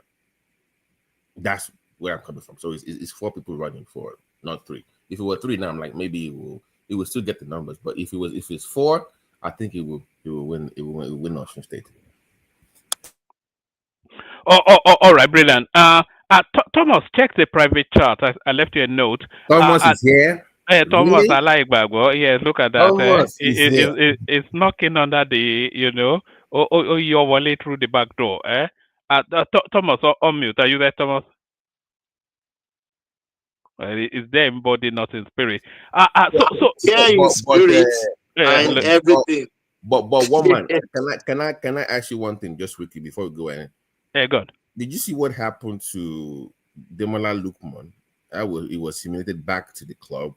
Now Boniface, they didn't pick him up in AC. He's back to his club. Like, what's going on with Nigerian police? And Boniface is carrying some sort of injury that he cannot pass a medical in a new club. Yeah, but why is he always Italy with Osimhen? It was Lookman, now him. Like, is there something going on with? Because I'm like, at least Lookman is British, isn't it? Like, what's going on with them having a hard time when it comes to that country? I don't know. The Italians Okay. are they're a weird Okay. bunch, aren't they? Let's just move on because I'm like, Yeah, I'm still reeling from yesterday anyway, so sorry, I'm switching my mind off football. Your guy still wants to leave to Liverpool. He says he doesn't care. What's his name? I hope they don't let him leave. Let him rot somewhere. Really? I don't. No, it's quite it's quite unseemly the way it's been behaving. Let him rot somewhere, or let them sell him outside. Let them send him to Saudi Arabia. Let him go and play in the Saudi league for a year. For 130 million. And if he goes to Liverpool, I hope he breaks his leg. Wow. Okay. Yes. Now that's what Newcastle. That's what they are saying in none of the Newcastle fan spaces. That if he goes to Liverpool, they hope he breaks his leg. But you played well though. That was a last minute error. It was a killer. I would have rather we had lost 2-0 than to have lost in that way. They came back from that, and I'm like, wow. Yes, I couldn't bear it. I just couldn't bear it. And the way you had the sense that it was coming. The way they were controlling the ball, then you could see it coming, and it came. So and they always seem to do that to us, Liverpool. Will you guys forgive Isaac when he comes back? I would never forgive him. I think they should just tolerate him till January and then sell him outside of this country. They should not sell him to a club in this country. Yeah, because he was trashing the fans, the club, everybody got. I'm like, guy. I've never seen behavior like that before. Usually, players will indicate that they want to leave, but he's gone on complete strike that he's not going to play on. He has a 3-year contract. Does that even mean anything anymore? A contract? Yeah. Okay. Let's go back to Nigeria. So I'm like, let me bring it up. But okay, thank you, man. Let's go back to it. Okay, thank you. All right, brilliant. All right, thank you. So let's go in the direction of Tony. Then I will go from Tony to Zita. Tony, you're up next. So we're talking about Tinubu's trip to Brazil. We're talking about Bianca Ojukwu, who seems to be a real coup for the Tinubu administration. We're talking about the PDP ceding their presidential ticket to the South, and we're talking about how that permutates. Does that open the window for Goodluck Jonathan to come back?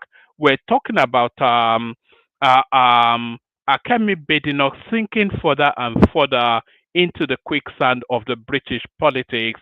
So those spaces or anything else that interests you, Tony? Yes, sir.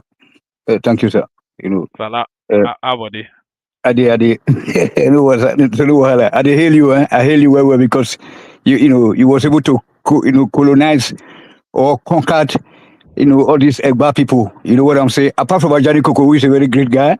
You know what I'm saying? But you guys, you did a great job. So Allah is number one. After the Oba of Benin. You know what I'm saying? So because I really I just checked on documentary how this language that we are now saying Yoruba. Yes, sir. I heard something about the Oba of Benin yesterday and again today. You may be needing a new Oba because I'm not quite sure that the Oba is just. No. We're talking about the we're talking about the Aranki and the power of the Oyo Kingdom. So that they also fought with us now. We are the only. I'm saying your Oba is about to Yamutu. That's what they're saying. No, it doesn't make a difference. We are, the prince is there. You know what I'm saying? Have you heard that though? No. The prince is there. No matter, we don't give a damn about whatever rumors or whatever because we already have our Obas are born, not like your Obas that you have to be fighting like a war to Tony, yes, my brother. After the fall of the Ife kingdom, the fight was between Owu, Oyo, and the Benin kingdom, and Oyo won that battle. So I don't know exactly where you're coming from with this. No. They like to tell themselves fables. No, hold on, not tell myself. No, hold on. Sorry, sir. Did you listen to one Obanikoro, is it Obanikoro Abikosoko's offspring yesterday? The video is trending. I mean, let's not look. We don't have to be battling over superiority. Okay, we are one people. Okay, so but the thing is, say we are still more powerful in that Yoruba, that so-called Yoruba race than all these Egba people. I respect Jebu because of my, my papa. When we talk of, Oyo Kingdom is very powerful because, you know what I'm saying? Because they were, they were able to come and take all those Ondo and the Kiti away from Why the are Benin. you bringing up Egba No, people? hold on. You know, say I did deal with you now. Hold on. So the Oyo Kingdom is very powerful. Yeah. Actually, woman, you defeated us by taking the Ondo and the Ekiti from us. You know what I'm saying? And there's some other places. So, but we also did our best. You know what I'm saying? But at the end of the day, that is why Yoruba is not being spoken in Benin today, 100%, because that contention, I don't know how to call it, this struggle between the two brothers. You know what I'm saying? So that's not what happened. But all these other races there, they are just our slaves. All these Egba, they are our slaves. Look, my brother Atiku, sorry, sir, but so make them not the judge talk at all. When the Oyo is speaking, hold on, Oyo, Bini, or if we are speaking, you guys should just keep your mouth shut up. You know what I'm saying? So Oyo Kingdom, you tried. Don't be the language now we adopt now. It's the number one language now in Africa. Yoruba language. No, Yeah. hold on. I thought your man on this show, what is his name again? Man of war, whatever, war man, the guy. World Peace. He said that. No, me and war people were not. They were not the same. Okay. Let me listen. He said that you guys did not own slaves or you didn't sell slaves. So how come you think that we were all your slaves? I thought you guys didn't have slaves. No, hold on. You know that there's a battle going on now between North and South. You know that look at the end of the day. Hold on. Let us be. Let us discuss it. Let us talk. Let us speak in order. Orderliness, please, sir. So you ask me a question, and you know that I'm so fast. I'm too crazy. So it's so high. My brain is. I'm so high in my IQ that before you land your question, I already know where you are heading to. So let me tell you one thing. So when we are speaking, you people from Egba don't speak. I said the way they dismantle Patrick there because Patrick is too gentle, a dog guy. You know what I'm saying? That's supposed to be your leader there. People from Oyo and Benin, we are superior to the Egba people. Okay. So next time when we are speaking, you guys just call it. Just be cool, okay? So that's it, you know what I'm saying? So anyway, Oyoki don't respect, full respect, because that language alone, it shows the superiority over us, the rest people of the Yoruba, the so-called Yoruba race. You know what I'm saying? They were still about that in Edo State. So now let me go to the. Hold on now, before you move. Okay, yeah, come on, bring it on. Say I know we work peaceful. Hold on now. The Yoruba kingdoms they don't have supremacy. They have the royal suits are confederacies, not supreme. We don't have what you're talking about. They are confederacy, not supremacy. So the alliance for you, or it's not supreme to the Oluwo or to the Gbagura. No, they are all siblings. We are all siblings. That's what I said earlier on. Yeah, but there is no supreme throne in the Yoruba kingdom. No, superiority is there because you know that Oyo due to the fact that that language had to be adopted. You know what I'm saying. So that's what we are talking about, and that is where that's where the supremacy come into play, because the Yoruba is not Yoruba. That language you refer to as Yoruba today is actually the Oyo Alafin from a woman. You know what I'm saying. And then by extension myself too, because we don't know actually if after forming the Benin Kingdom, Oromia went to form Oyo, and they probably took some Benin people along. So, and they were part of that show. And that woman also is also from Benin. Nobody knows, So, but we are the same team. Hold on. Then if it's our home, it's our father's home. Hold on, listen to me. So if it's a prince or whatever, that's where we all emanated from. It's okay, but at the end of the day. But Egba don't get anything to say, So when they call the molest Patrick, say not be proper Yoruba, So now let me nice a bit due to now where, you know what I'm saying? Patrick is our adopted Egba son, so I don't know. You see now. Anyway, sir, in a gentleman, me I be at the bone well. Okay, no wahala, sha. I have word for you. Just stick to politics, okay? Leave politics now. Yeah, I go to politics. Okay, thank you, sir. Now, but I go to politics. They make not get ready. You know that. Let me start from where woman did who remind me of. That is, though he asked me to, whatever I like to speak on. I should write on. Thank you, sir, for that. Then about Dr. Abati, you presented two presentations from Abati. One was negative, one was positive. You know what I'm saying? The positive aspect is okay. Like the other guy that is from Belgium, he said that they are getting some cocoa or whatever, or we are now exporting cocoa. Is after crude oil, is very good. And then the money, we are making money, and then we are also sucking the people, the unemployed, we are taxing them, drinking their blood. Okay, no wahala. But the money, what are we doing with the money? So, woman, do you know why that we are not seeing results? Because we don't have a center pause, a center account where all the money should be paid into, where whoever need money for any project should go out to to apply. Say the first day when you left, they didn't let me speak at all. Then I said, my God, I wish that you was there. You would have let me speak about the issue. So they want to be speaking grammar here. So we are having a country, the so-called country, that you say when you make money, there's no accountability. You just all you hear, hearsay. They say we make 10 billion. They say we make this. So, but one man will just take that money and go and use it, or 10 men will just use that money.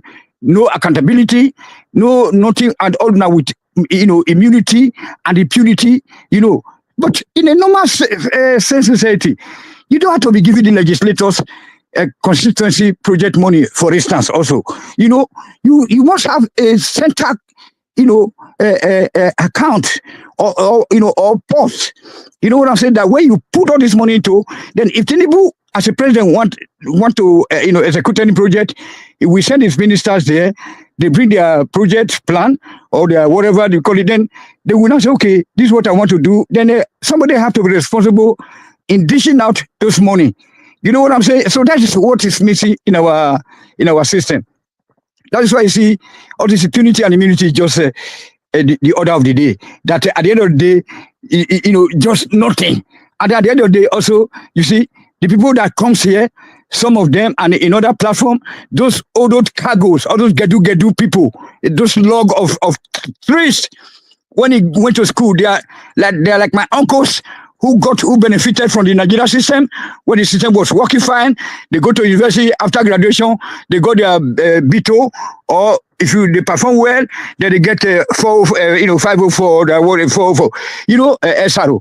Then at the end of the day, today, old cargoes, they went abroad and suffering as slaves in their old age.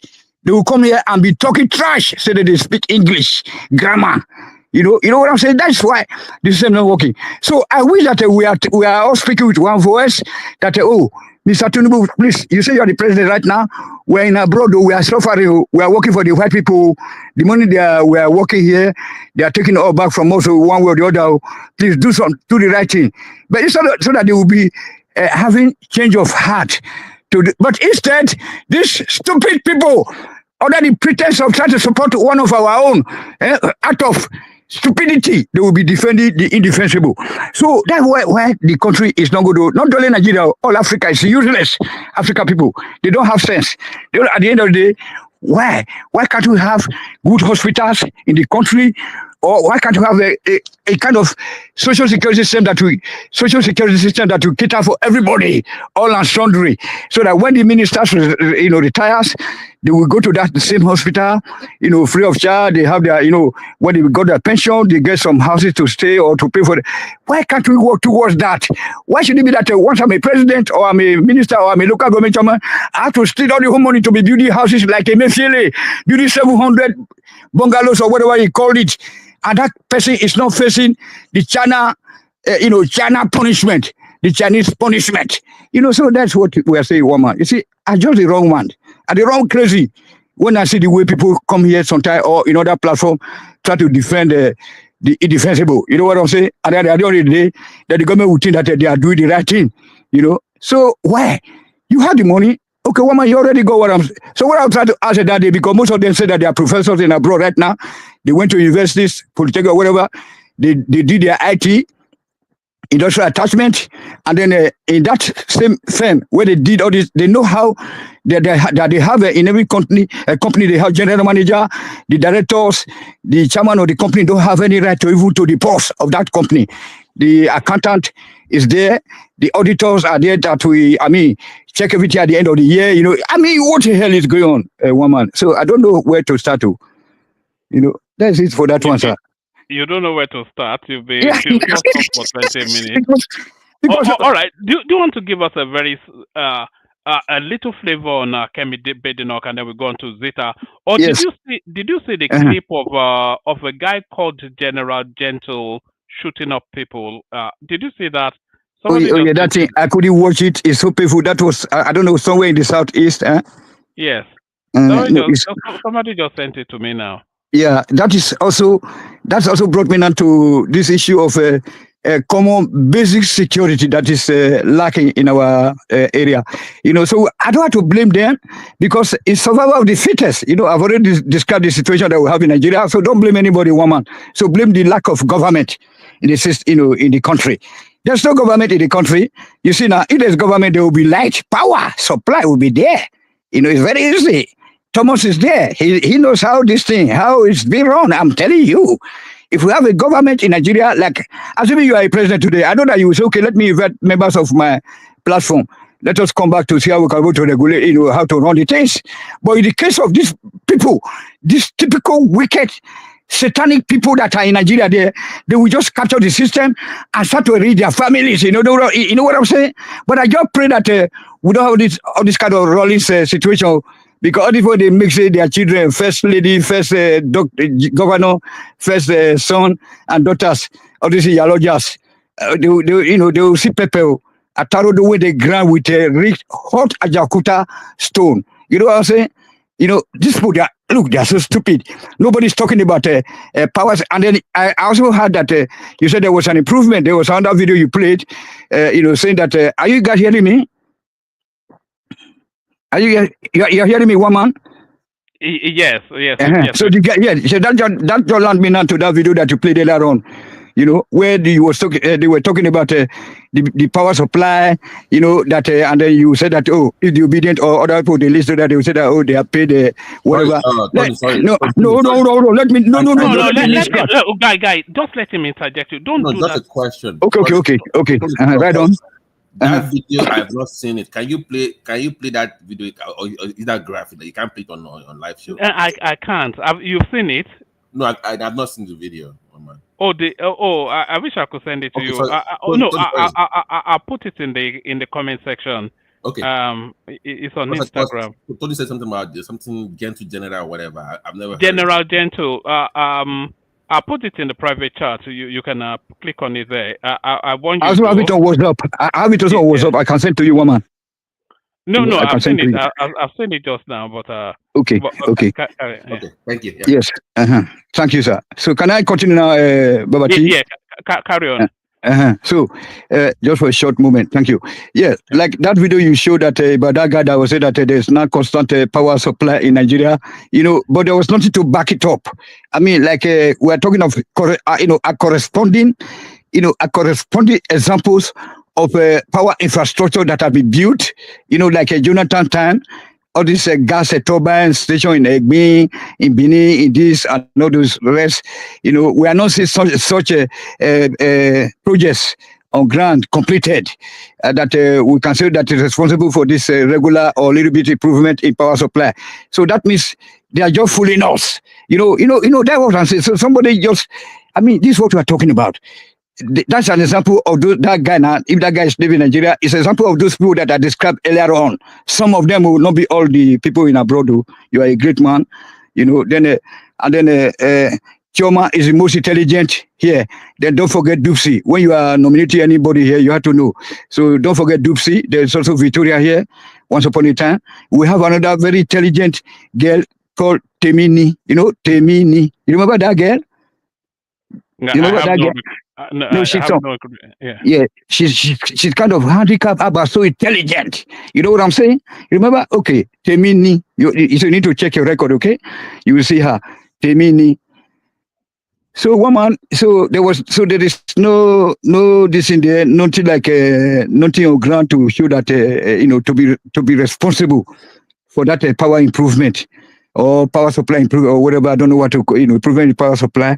There should have been something to back it up. That okay, like now you said that okay, there's a refinery. We have just refurbished the Warri and the Port Harcourt. So hence there is a price is going down or there's improvement in supply of PMS or whatever you call it on this petrol. Then we can see that okay, that one happened as a result of the refurbishment of Warri and the Port Harcourt refinery. But in the case of power supply, can they tell us what is responsible for that? For that improvement. So that is where it's the completion of the phase 1 of the Siemens deal and the start of the phase 2. We learned that day that the contracted this well okay, probably it's the northern part. So probably it's the northern part. Then let me just land now with this other one, the Gef Tinubu versus Malam. You have 2 minutes so that we can move it around. Yes, sir. Yes, sir. That's enough. Okay, thank you very much, sir. Go. So you see that Atiku Abubakar Muhammad, what do they call all these Arabs? I think they are just joking, you know what I'm saying? And that guy says, the guy said, look, they fear at all. He come and talk to us from a Arab country. Where would they suspect they came from? Anyway, sir, now let's stupid man and woman who say, I want to go challenge Tinubu. You see me? Say, I want to go challenge Tinubu. Say, not if we be, not if we Jonathan, that boy, you know what they call boy for our place? Now, boy, now, Omwale, I told me that guy, the shame. They say when they build their Amajiri schools, if you think of Benin, think of Warri, think of Port Harcourt, think of our place, then think of Ondo, think of Imo State. Then he go where his wife comes from himself. He put all the ministers from there. They never do anything for our people there. You know what I'm saying? That useless man. Other him, somebody stole all those big money. This Alice Madweke. That man said no, they would shame. And then he has not been participating or going to this PDP party activity. And then all of a sudden, they'll say, come, like a robot. Oh, they put some battery for Jonathan head. Battery. Now battery, now they operate that guy. See him? Now battery. So when they push battery, hold on. So when they push battery, then Jonathan will go. But Tinubu, they wait for them now. That not be election. Now war they come, not be election. So nobody that is with his or her license will try to face Tinubu. You know what I say? Thank you, sir. All right, brilliant. Tinubu is doing that thing. Yes. No, thank you now, Tony, please. No, just you may mute now. Thank you. All right, that's that. Yeah. So just on what Tony said there, I wanted to play you something, and then I'll bring Zeta up. Just on what Tony said last there, I'll play you this, and then we go to Zeta. The topic is Tinubu and P2B. That is what we are discussing. Some people said that Tinubu is the best. Yeah, you see, to me, if you are to judge them by their action and what they demonstrate as a politician, I think the political credential and political achievement of Bola Ahmed Tinubu is unmatchable, not only to Peter Obi, but if you compare him with other politicians. Because in my opinion, all politicians are the same, but some politicians are smarter than the others.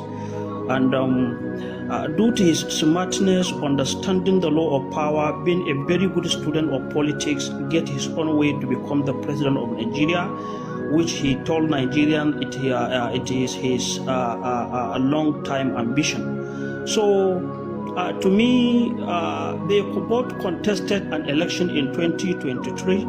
And if you look at the parameters and the political capital they both possess, I don't believe Tinubu rigged an election, because somebody who wanted to contest an election in a party that the president was not supporting him, the vice president was against him, most of the ministers was against him, the Senate president was against him, the Attorney General of the Federation was against him, the CBN governor was against him, but he managed to conquer politically all those enemies or political obstacles to win the primaries and also contest into the general election. So I think with the way in which we saw the nature of 2023 politics, I don't think Mr. President will be announced as a winner of the election without him winning an election, due to the fact that many people don't want him to be a president. As far as politics is concerned, till today, there is no political structure in place to challenge Tinubu even in coming 2027. I'm just saying the fact the way it is because I'm not a politician. I'm just a political analyst. I'm doing my job.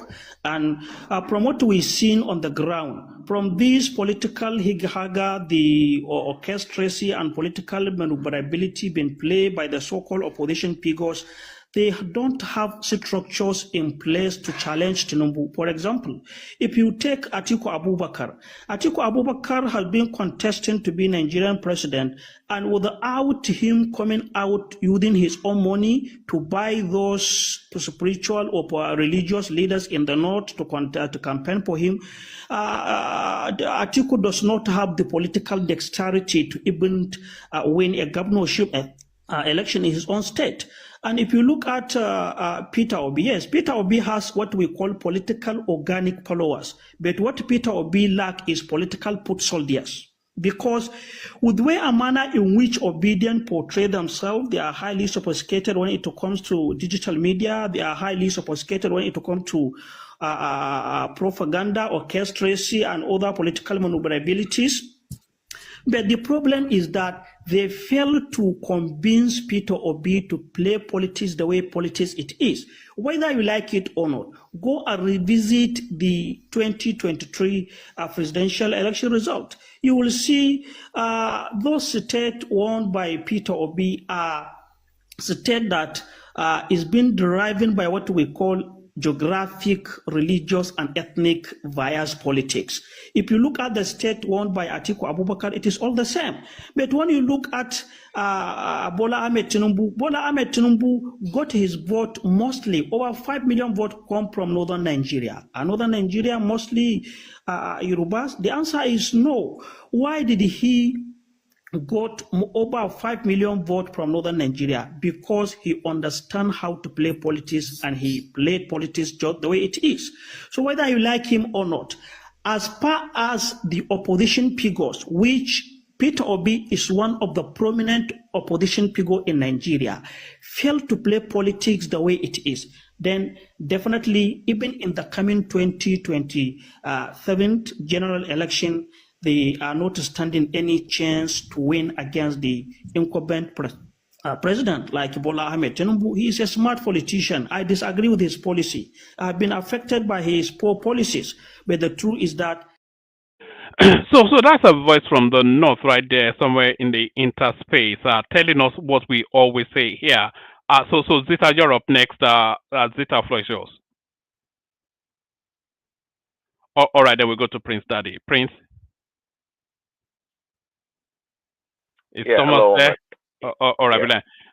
So good to have you, Prince. The conversation, your contribution, your good friend Kemi Badenoch, now a laughing stock in the UK, your president back from Brazil with a boot full of presents, all that. Yeah, let me get a few minutes here. So, yeah, so far, I mean, I don't follow Kemi Badenoch. Hello, everyone, by the way. Hello, one man. Like, share, and subscribe. Love the show. Regarding Kemi Badenoch, right? I'm not really sure the entire story. Everything I know about her is from your show, one man. But you know, you're not an innocent bystander, one man. I can tell from your disposition and everything you say about her. You're not a fan of hers. But at the end of the day, I like to hear from maybe a neutral person, non-partisan person that can tell us exactly what is going on with Kemi Badenoch in that area. BT said something earlier also. Look, where she was appealing to the Nigerian population or citizens in UK, well, she was at the grassroots trying to move up. Now she's gotten to a point that the gate has become narrow or narrower. Maybe she needs to re-strategize. Maybe that's what is going on. I don't know. She may come out quite aggressive and not complimentary about Nigeria. Uh, okay, I understand that. But she's the one in the hot seat playing politics. It's nice for us to say what we're saying. She should have done this and that. That lady you played earlier, actually talking about what she could have done. She could have. What did she say? She could have whatever word she used. Well, easy said than done on a chair. She's not the one playing politics. She's not the one in parliament dealing with all these people. Okay, I'm not saying she's using the right strategy, but nonetheless, we can't be blaming her, condemning her for You a see, strategy. she's using the sorry, Prince. She's using the wrong strategy. Is what a lot of people feel. A lot of people feel that she should not just have used the Nigerian strategy at all. Rather than Nigeria this, Nigeria that in every interview, she should just have played that down and then just speak to national and global issues from a party's point of view. But every other interview is just her berating Nigeria, distancing from our background, That was the trying whole to point. yeah. That was the whole point, Prince. That you could have made the same point without referring to Nigeria, using it as a scapegoat, and also talking about your ethnic. They're not blind in the UK. They know you're not British. You're a citizen of the UK of England, but you're not an indigene. You're not from Well, there. maybe it was more like more so one man. Why bring it up when you know it's not going to favor you with that group, or it's with person? Why bring it up? That's the problem. That's what I'm saying. That we don't. I don't really know why. She's the one on the hot seat, and also trying to pigeon all her about being a British or a British citizen. I mean, I think that's kind of a stretch. I think I'm not sure how you guys define a British citizen. I don't know, but she was born there. She may as well be an original person from there. You don't have to be white or Welsh or Scottish. Prince, she wasn't talking about her citizenship. She says she's British. Yeah, that's what I'm saying. I don't even know what that means. She's not British. Is that being British? Does that translate or that's synonymous to being white? Is that what you're saying? No. I mean, when you say if I say I'm Yoruba, it's different from being born in Yoruba land. You can be a citizen or a resident of Yoruba, but that doesn't make you Yoruba. You're just born there. So when she you trying to reduce quote unquote Britishness. That's what I see going on here. Because she was shying away from the Nigerian side. So if you're removing one part of it, obviously that means you want to be, I say, with one part of you as well, where you're dismissing your Nigerianness or your Yoruba-ness. Yeah, but to the issue about condemning, is she condemning a father's roots or Nigeria? I'm not really sure what's underpinning that. I don't know the story behind that. There was no If I ask you a question as a British politician about the policing in the UK, why do you have to bring Nigeria up or your experience in Nigeria? We're not discussing Nigeria, we're discussing the UK, right? So why are you bringing up your experience with Nigerian police up in the conversation? So that's obviously it appears that she may have been burned by a Nigerian or something about Nigeria that's burdened her as a country. Obviously, you guys said earlier she's not trying to deny Yoruba, lineage. She's not trying to do that. I'm not sure if you're aware, but her father, I think still is because he's still alive. As far as I'm aware, is a Yoruba nation guy. Yeah, I know. You said that before. And just like I said, you said it earlier also. She's not trying to deny her Yoruba-ness or Yoruba lineage. She's not doing that. She just has a problem with the country Nigeria. And for what, I don't know the reason why, but maybe there's something behind it, quite frankly. But, sometimes, I don't like when people that are not there, meaning that they're not occupying a certain position, trying to tell people how they should do their job or get things done. I don't tend to like that. I like people to make their own mistakes. How is it working out now? How is it working out? Well, yeah, see, it's fine. It doesn't have to work out. But if she's taking that strategy and it's not working out, maybe she's going to re-strategize, fine. But she's the one doing it. I mean, I don't like people to want to be perfect in everything. Obviously, she's not. I mean, many politicians are not. I mean, Please, sorry, apologies. Let me say one thing real quick. How do you want me to react if you tell the world that the racism, you don't experience racism in the UK, that there's no racism, then you come out months later to say, well, I'm being attacked for being black and for my ethnicity. So how am I supposed to react to that, Prince Adi? That's what she's doing. She denied that a few months ago, and here she is talking about how she's a victim of racist attack because of where she's from. So that's the issue. Yeah. You can't deny one thing one month, then say something different the next month. The fact is, she's inconsistent and That's desperate. the issue. Yeah. That's the issue, Prince. She doesn't stick to the script. She deviates too easily. Yeah, I mean, I can see her fumbling, in what she's doing. But again, let me just, okay, my position with Kemi is that, look, it's quite clear. Roma is liberal. If Aro was here, he too doesn't care for Kemi, and he has a progressive or liberal view. But when it comes to a conservative line or background, I think I'm for her. I mean, I stand with her. Maybe not so much on her personal politics, but I think she's on conservative ideas or concept or ideology. She's doing good on that. Politics again, she's not doing very well. Not many politicians, they miscalculate. The master miscalculator is of course Atiku. So whatever she's doing, how she's pandering and trying to alienate certain constituent or group of people. At the end of the day, we're gonna see what happens. Maybe she will have to be kicked out of the parliament or lose her, constituency. I don't know. But I don't. At this point in time, as far as I'm concerned, I don't like being dumped on her. Quite frankly, I think as far as I'm concerned, she's an okay person. Maybe not necessarily a fine person, a fine politician so far, but she's working her way. She's working away. A lot of politicians they made a big blunder. Who knows? At the end of the day, I mean that's why we don't write people up. She may end up becoming a champion of Nigeria and Nigerian causes around the world. Do you think it's too late?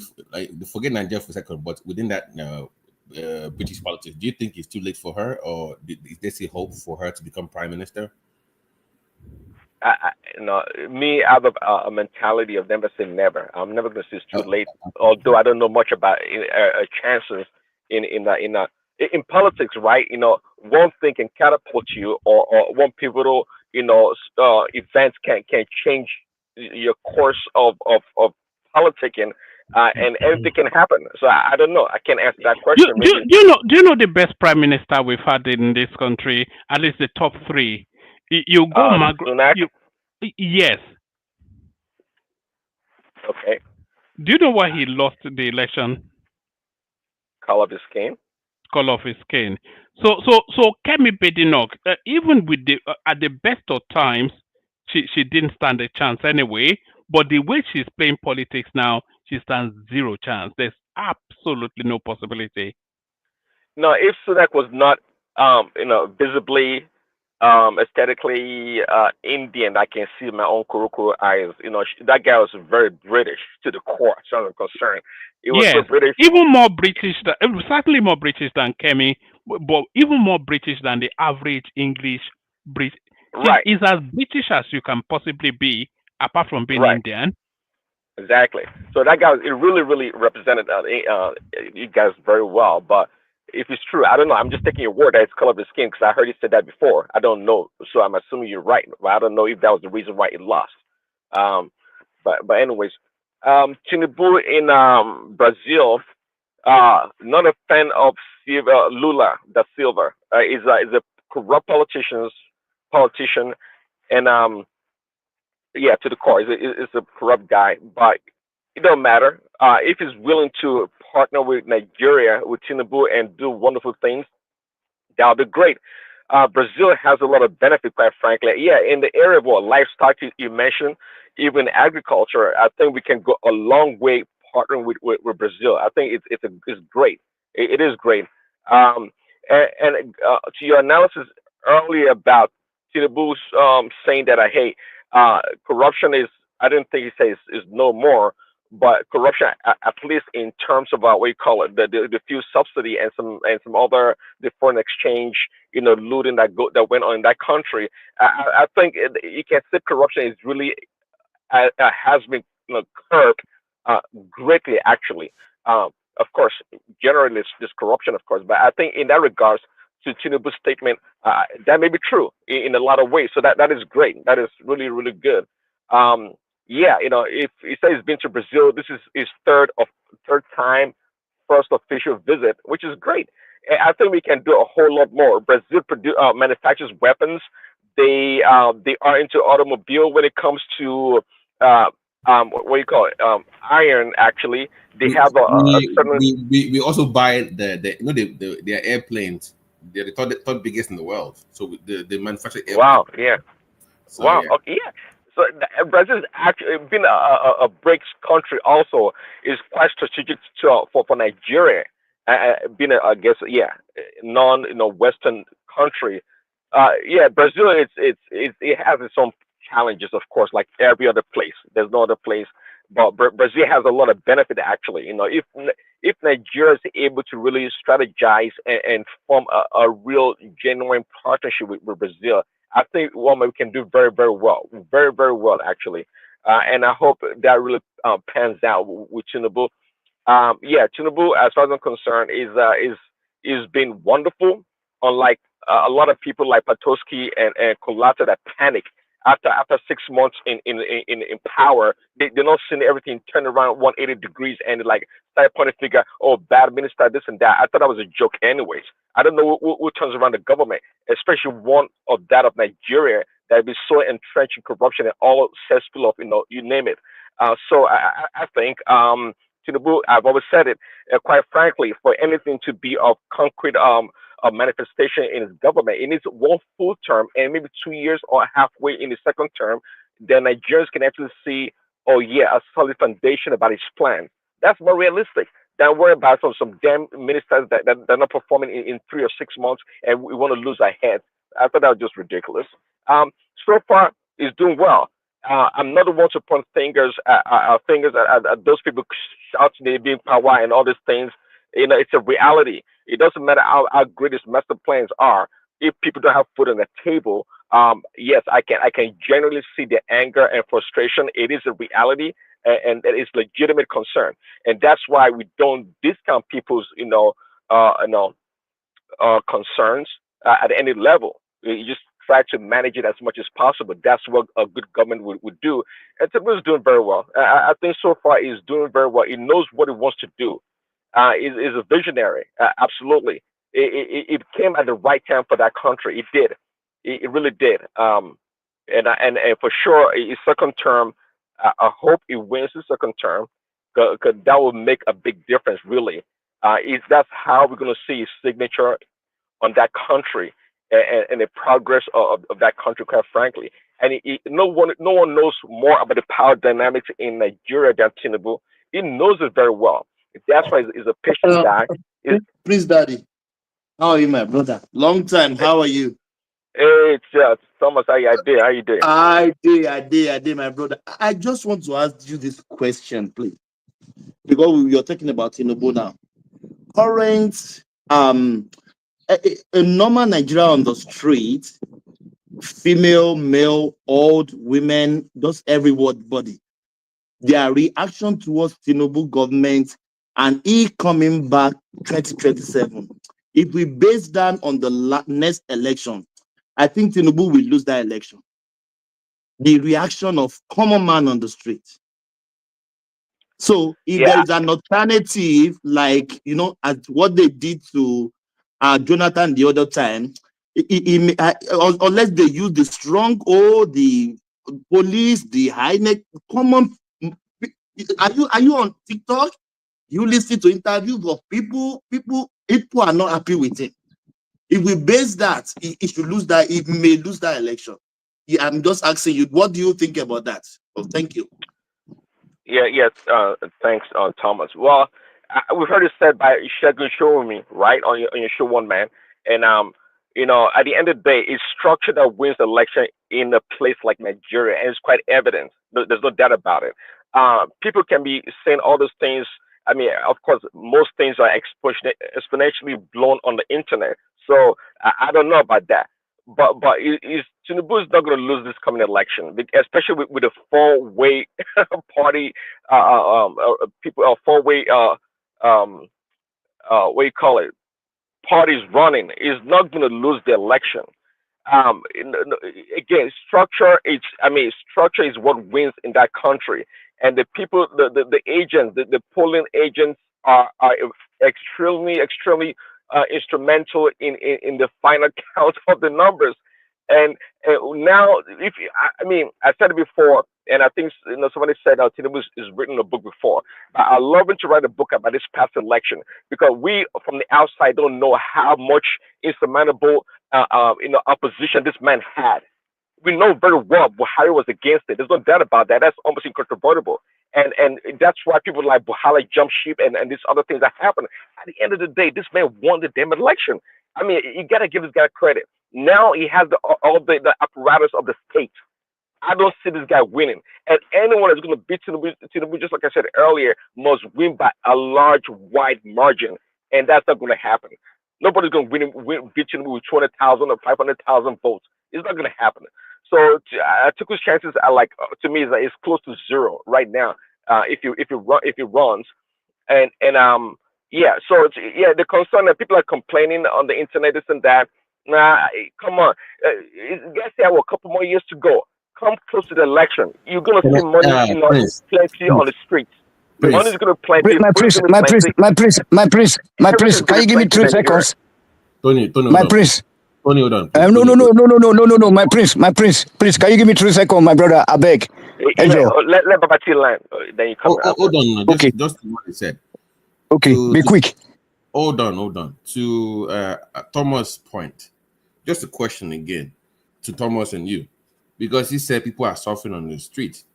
We just had a midterm election that was a couple of weeks ago, right? Thomas, why do you think people? I mean, if they're really suffering and they're unhappy with the APC administration, why didn't anybody pick up any street? They barely won 4 or 5 seats across the country. So if people are really dissatisfied with the Tinubu administration, why didn't that reflect in the polls, Thomas? We didn't see. Babati, can we still say they are still using the federal might? Babati, there is no, but even Tinubu, his own Yoruba people, they are against him. Thomas, wait, hold on. If they use the federal might now, they were also going to use federal might in the next 2 years, right? So, but if people are that angry, don't tell me you can only win 2 or 3 seats for everybody. ADC was getting 0 across the board. They didn't win anything at all. They didn't win anything. Exactly. So that anger is not showing up in the polls, is what I'm saying, to Prince's point. Come on. Can I come in now? Please, Daddy. Great. And thank you, sir. You know, I just want to learn this so that to avoid this controversy. You know, people are suffering, nothing is happening, but Tinubu is doing one thing that is making people to cheat towards him.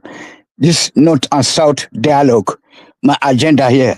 Lest you guys forget. Remember that I'll be pushing this Tinubu's, this North-South dialogue agenda. I said that we need to take power back from this Northerner, and that's exactly where Tinubu is performing. That's why people are tilted towards him. So people are actually suffering.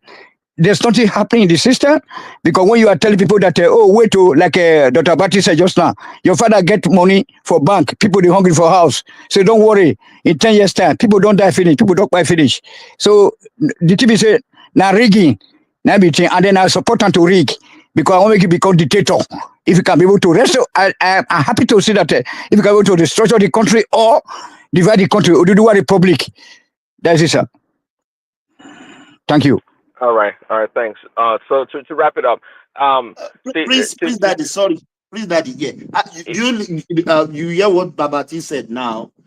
I was thinking the by-election that just finished, there should be that angry, like angry Nigerians are hungry.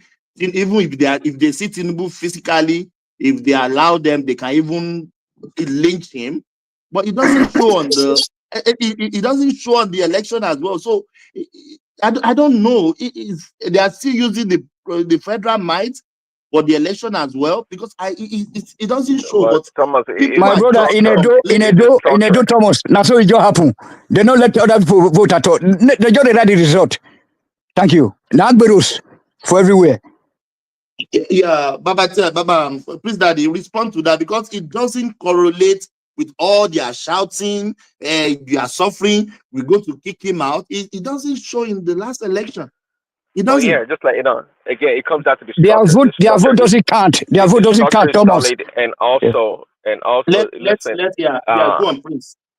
The structure is there for Tinubu, and it's a solid structure, well built, and the people shouting online, just like I said, one thing about the online people is that whatever they say is exponentially blown out of proportion. Again, people are suffering, there's no doubt, but when the good is coming, also nobody talks about what is good about that country. They always talk about the bad things. So at the end of the day, a lot of things are going to happen, and right now Tinubu has the upper hand in the coming election. There's no doubt about it. There's no doubt about it, and it's going to do extremely well. Tinubu, unlike Jonathan, the people are shouting about. Jonathan was an ex-president, right? But was an orphan.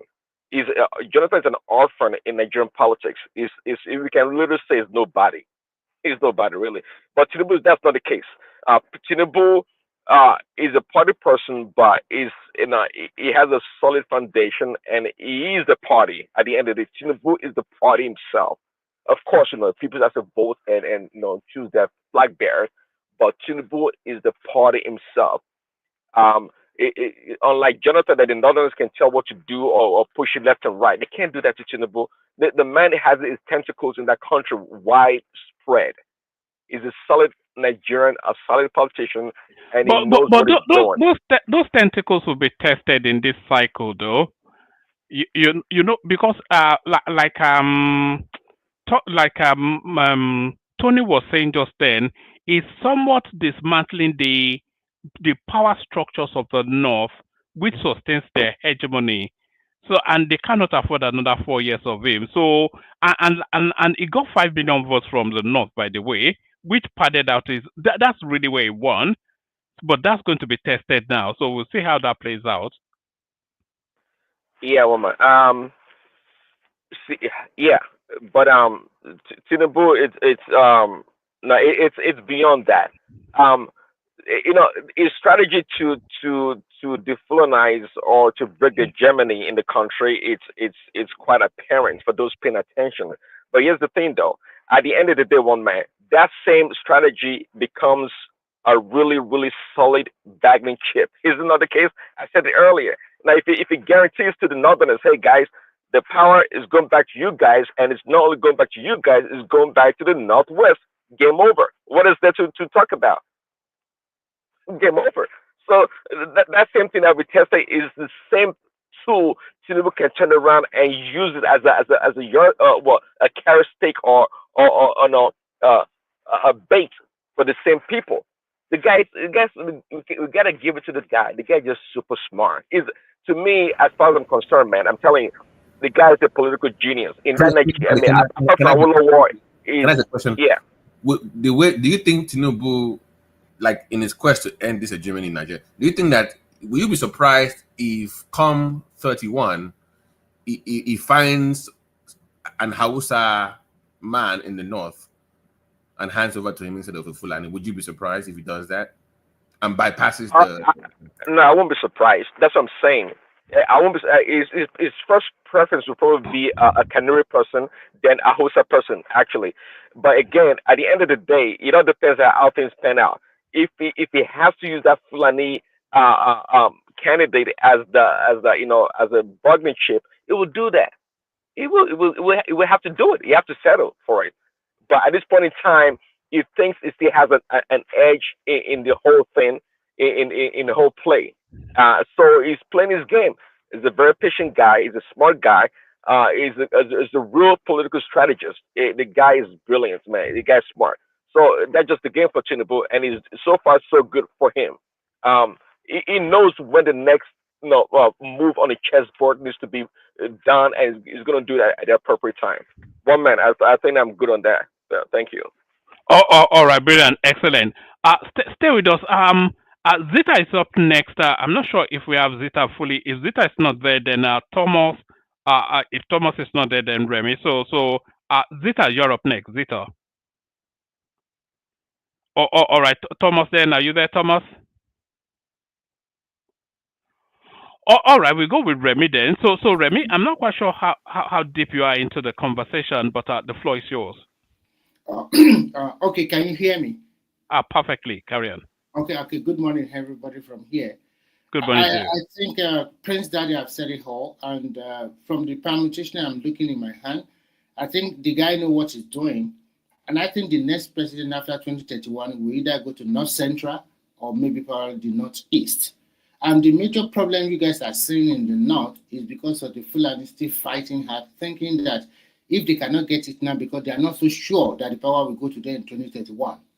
So if you look at the northern, the north, I'm talking about Northwest and Northeast very well. The Northwest are always thinking sorry, Remy, big apologies.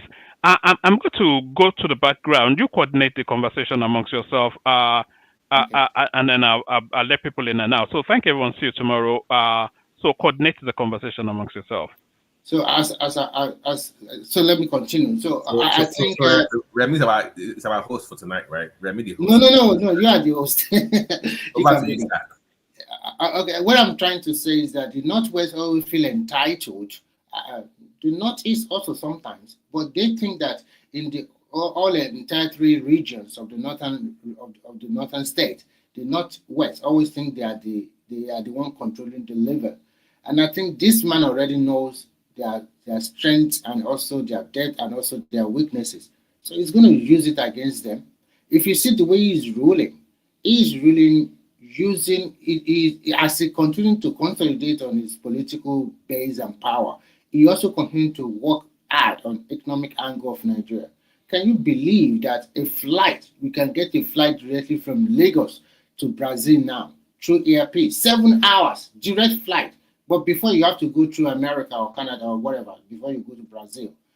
That is what we and then even ERPs have the fourth, their is it wet or dry list airplanes, Boeing 777. This is the fourth one they are getting within 2 months. They are continuing to expand their tentacle to Europe, to South America, to the other African countries. So to me, I think when I look at the political gladiators, I look at Atiku. To be frank with you, I don't know what that guy wants again. There's so many things stacked against you. The northern people are also, they are tired of voting for you. Can't you just call it a day? By 2027, you are going to be 80 years old. What else do you want? And you shot yourself on foot by removing yourself from PGP. And then the party you went to, you have not even registered. You have not even collected a card. Now, the PDP deliberated, they zone it to the south. Even if they are even supporting Tinubu indirectly, they deliberately zone it to the south. And if Atiku is thinking that if we have 1 or 2 or 3 candidates coming from the south, then there is going to get the vote of the north. They are just lying, okay? It's just propaganda. Because when you look at it very well in the last election, the North Central, they are not voting like the Northeast or Northwest. So if you want to win an election in Nigeria, just have 4 regions vote for you, and then pick other vote and be competitive in the Northeast and Northwest. And then you come and dry. If Northwest did not play their politics very well this time around, I'm sorry, they might turn out to be the Southeast, like Southeast used to be before. Nobody will need your vote anymore. So far, you can get votes in Northeast, North Central, South, and Southwest, and a pocket of vote in Northeast and Southeast. Then you are home. You can become Nigerian president. It's as easy as like that. So for B, unfortunately, he didn't manage his success very well, and now he's in a dilemma. He's quite confused. He doesn't know where to go. But Remy, sorry. The PDP has created an opening for him. They have zoned their party ticket to the down south, and don't you think Obi might explore that possibility that he might go back to the PDP, and that gives him a better chance to win the presidency? That will be the greatest mistake of his life. I'm telling you, if he dare go back to PDP, they will rubbish him because look, nobody cook food for you in politics, and then you just come from nowhere and come and pick it up and become the president. No, but I mean, the party elders want him. You heard from Jerry Ghana the other day. Currently, are the party elders, are they the one controlling the party? The people controlling the party are their state governors and their NWC and the National Executive Council PDP. So they don't have the money, they don't have the talk. You know Nigerians very well. Who have the money to take the turn? And I think if Obi try to go back to PDP, first, is Obi ready to contest in primaries? Does Obi have the structure in PDP? No. They're not going to be thinking, they know, everybody knows the truth. That 2023 election is gone and it's over. This is 2027. And they know quite sure that he doesn't have that power base, doesn't have anything like that before. I mean, the one he used to have before. So I think the best bet for him, like I said before, but unfortunately, as an opportunist, you won't do the right thing at the right time. You'll be looking for opportunity. That opportunity always comes once. If you grab it, you must grab it well. And he didn't grab it very well in the last election. So this time around, that opportunity cannot come again. So you have to play with the big boys. Instead that you go back to Labour Party. Even at Labour Party, I will tell you no guarantee that they are going to give him the ticket again. I hope at the end of the day, you also have another.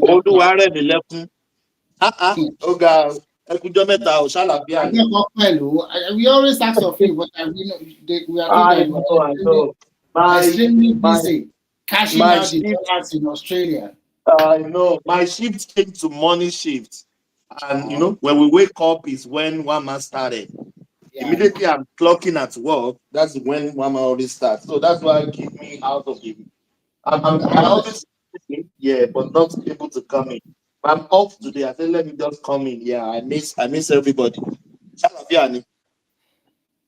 So I hope that even if Labour Party given a go ahead, I hope that the faction it belongs to, that is what the court will recognize. But I doubt it, because I think at the end of the day, both Abure faction and the faction that Obi belong to, that the Usman or whatever called, at the end of the day, the court will not recognize them.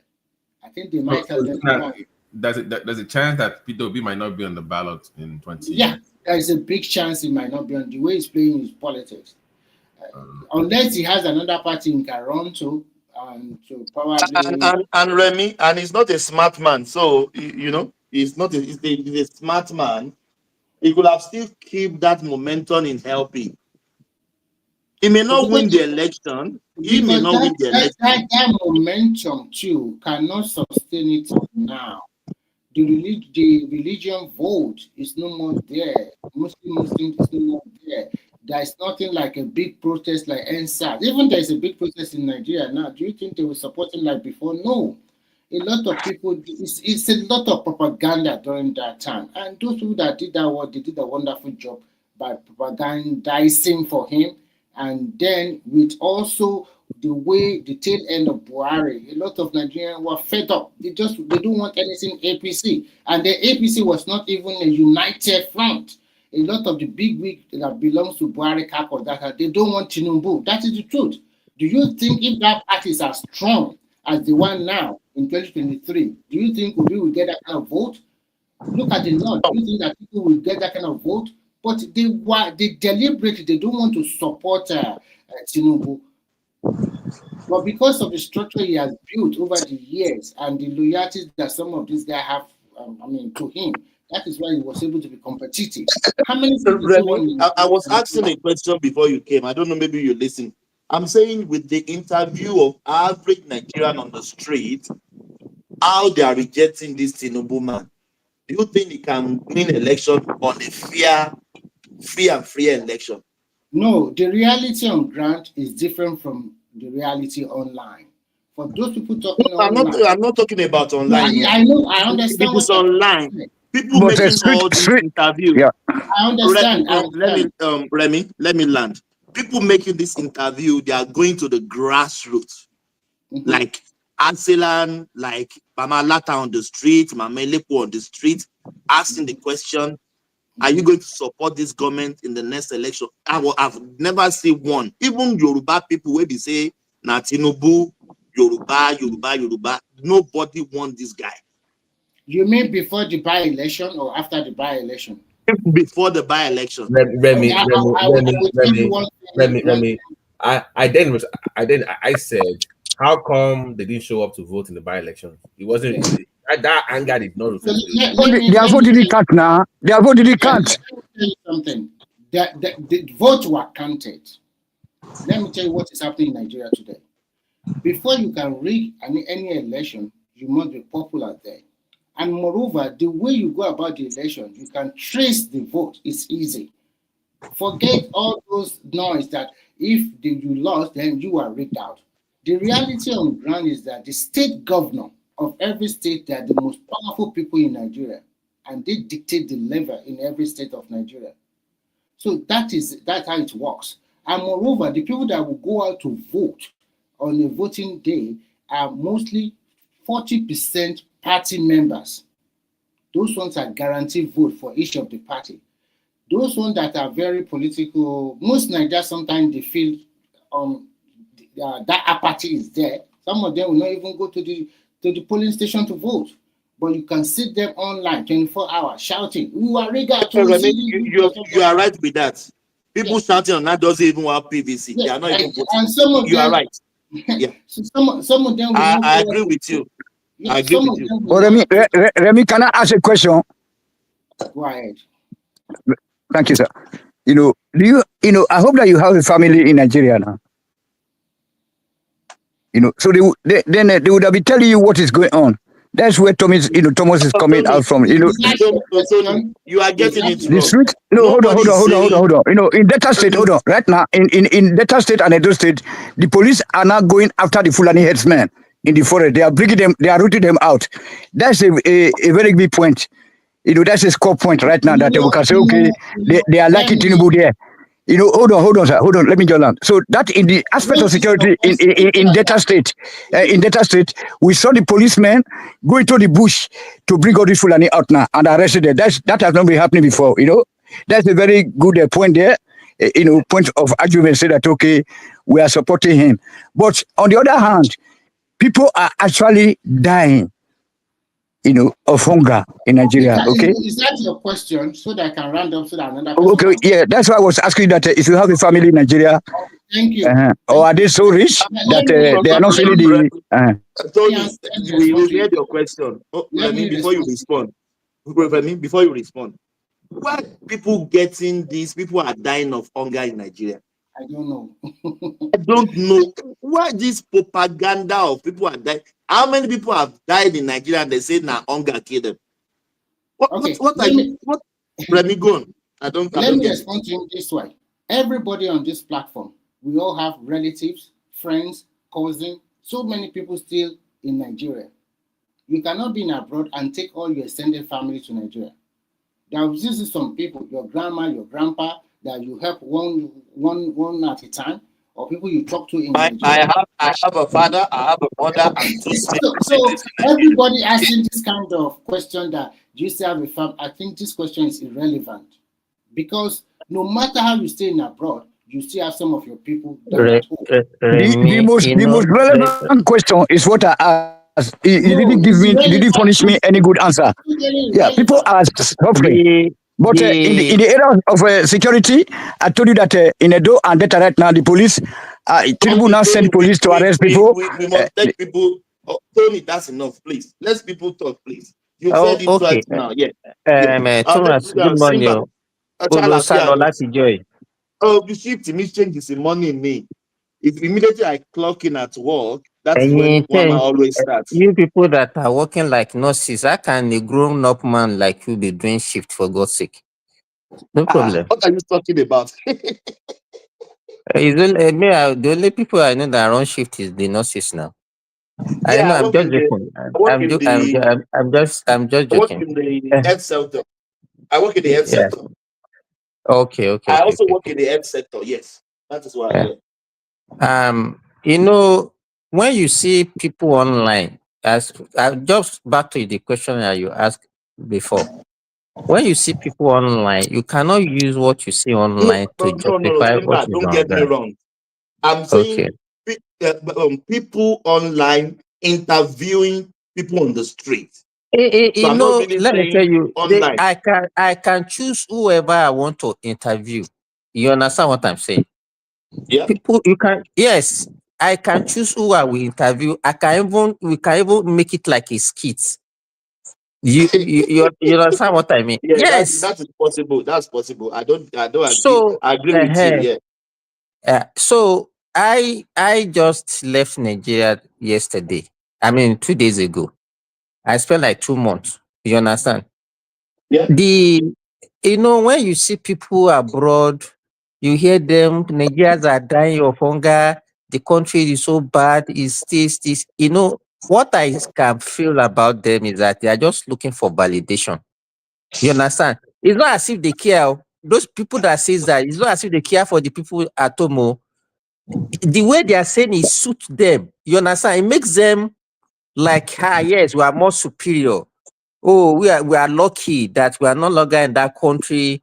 So that you're just looking for validation, superiority, this thing that thank God we have escaped, we have taken the best decision to leave that country. Because when you are in Nigeria, let me tell you this. Yet on which day was that? On Friday, I went to a supermarket somewhere in Alakuko in Lagos on Sunday morning. I spent 2 hours on queue just to pay. So where are they getting that money from? Where are they getting the money from? Those are the people that are dying of hunger now. You understand? When you move, when you walk in Nigeria, when on the street of Nigeria, you see people, dying. You see carcass or people, and when you ask them, what happened? He say, it's hunger that killed him now. He couldn't eat for 1 month. Do you know why I agree with you? Most Nigerians now, they are cooking with gas. Even the talikas, lepo, latas, they are cooking with that small gas, that cooking gas. So if you don't have money to buy food, how will you fill a gas? Let me burst your bubble. Let me burst your bubble. There was a day my wife said that our gas has finished. That please, can I take my daughter to go and buy gas? So on our way going, we saw like 4 gas stations where we can fill the gas. And I said, why can't we branch here and buy the gas? He said, no, that mommy asked her to go to a particular place that their own gas is good. They always buy when you are not around. Do you know that when we got there, we spent, if you see the crowd that we met in that place, I was now wondering that what is the essence of, so as you said, nobody cook with charcoal or wood or wood. There's no stove again. Stove doesn't exist again. Even party, Simba, the last time we went to Nigeria for party, we bought a 50 kg cylinder for the caterer. They don't It's use not wood even like anymore. that. During Ileya, now we use gas to prepare the meat. You understand that? Before you put you put firewood. You now put kerosene. You put firewood. You now put when you kill a ram to burn the hair on the skin. You now rub it with kerosene. Then kerosene, then put the fire. Yes. Now it's gas now that we use to do all those things.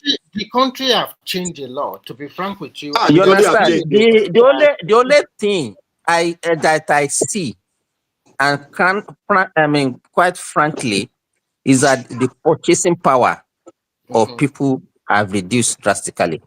The purchasing power has reduced drastically. But it's not as terrible as the way you see people abroad. And they will tell them, people used to call them and ask them for money. All those things, I think, it makes them happy. It makes them happy that, oh yeah, because to me, they exaggerated a lot of things. I'm not saying that the country is good, Simba, but I in think reality, in reality, yeah. all over the world, you see rich people and poor people. If not because of benefit and how the benefit that they give to people in this Western country, let's assume there's no benefit. Don't you think they will also strive out to make a living for themselves? Remy, let me tell you. In Nigeria, if you are really hardworking and you know what you are doing, you are smiling to the bank almost every day without not that the government is taxing your profit. I'm not saying that people are not that, of course, because of a reforms, there will be hardship in the beginning. But nobody can tell you that they are buying a bag of rice at 140,000 like 6 or 7 months ago. It's still the same price now. Sorry, Things sir. have changed. Sorry, sir. Is Simba an Abroadian or not? Because sometimes I don't know. Is he home based foreign or is he in between? He's a rich man, and I'm, no rich man just float Me, around. I'm home based. Oh, I'm home based. Oh. I can say I'm more or less in Nigerian than Abroaderian. No. But they still count you as a diaspora that you guys You're don't know what Saudi is now. going You're not abroad. Simba, do you have family in Nigeria? Do you have relatives in Nigeria? Zero. That is why you are not. BT, I'm not like you. I'm not like Remy. I'm not All right, like every other person on this let's not do platform. that. Let's not do that. You live in Saudi Arabia. You're an Abroadian like everybody else on this platform. Hey, but VT, it's only me that I'm abroad now. My whole family, my business, my I will discuss everything your is in family, Nigeria. but I'm discussing you now. So Eh? I don't know. I'm What discussing do you you. say? What do you say, BT? I'm discussing you now. I don't Eh? you, not your family. You are the Abroadian, not your family. You live in Saudi Arabia. Hey, no, but you cannot me like me now. Nobody can tell me what is going on and say that no, this is what I'm saying is because I spend my money in Nigeria. I do everything in Nigeria, so I know what is on ground in Nigeria more You than have even businesses all in these people Nigeria. here. You You understand? I know how much they sell tomato because I pay for it. It's not like somebody, my own is not second-hand information that, okay, somebody is calling me and this is what they are telling me. I'm on ground. So maybe people like you on ground, can we ask a question? The price of food stuff that people always cry about, beans and rice or whatever, is it going up or coming down? No. The price, no. But anybody that is telling you the price of foodstuff is coming down, is coming down. But the what people you hear people saying that oh no, but this is not the price. Maybe in 2022 or 2023. You understand? But it's not the price. The price of food now, as at this time of last year, the price of food was higher than what it is now. Simba, you are 100%. My own firstborn is in Nigeria, living in Abeokuta. He said the food prices are going down. My own firstborn, the leader of our house. So it's really coming down. But you rightly said it, the purchasing power is the problem. And according to the other thing I used to tell people is that everything has a benchmark. That you cannot the price will reduce, but to get a state that you can't reduce it further because everything is international now. Let me tell you, there's nothing like say this is what we produce locally, because all the ingredients, all the tools and everything input that you have to produce that thing locally is actually imported. They're imported, yes. So there's a minimum price for everything. So I can't go below that minimum. If you want to go below that minimum, that means whoever is doing that business is going to run at loss. So is that minimum that the government should try and make Nigerians to be able to afford that minimum price? That will be beneficial to everybody. And when I look at our population, look at the way people behave in that country, sometimes I shake my head. You know, because if you look at our GDP growth, we are talking about, let's say 3.4, 3.5, 3.6. But our population growth is like ×2 of our GDP growth. There's no country that will have that kind of thing that will move. You understand? You will just be doing it. The impact will not be felt because it's like a father that is earning like let's say 200,000. Your income is not, and is maybe is increasing maybe by 20,000 every month, every year, but your responsibility increases more than that. That is the perfect way of looking at the situation of Nigeria. The beauty of it now is that according to the agreement they signed with the labor, they said they will also review the minimum wage in the next 2 years. But Remy, Imo increased their minimum wage to over 100,000 today. Yeah, that's good. If So they can do that, you know Lagos will want to beat that. Obviously, they're gonna. yes. They're gonna If Imo increased to 100,000, see the way they are doing it now. Maybe before 2027, most of them. I'm not talking about some northern state, but I can guarantee that most of the southern state will close to 100,000.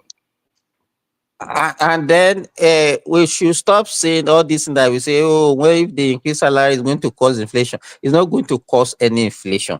You must do cost But they must do it gradually. Hold on. Please, government once they increase these monies, they should ensure that people like Simba don't increase rent because somebody you know them now, all those evil landlords. Once the government gives it's like they start increasing. So let government step in and you don't. So Simba, Babati is making a very good point. Now, if they increase, most of them increase to 100,000. What about Mama Tuntata? Exactly. Are they not going to jack it up again? No. Let me tell you, the issue here, Mama Lata will not increase the price of butter. Mama, let me tell you, everybody is doing business. I'm saying, let me give you this. Let me give you this. Do you know that? No. What happened during OBJ? Remember the Gbemware thing?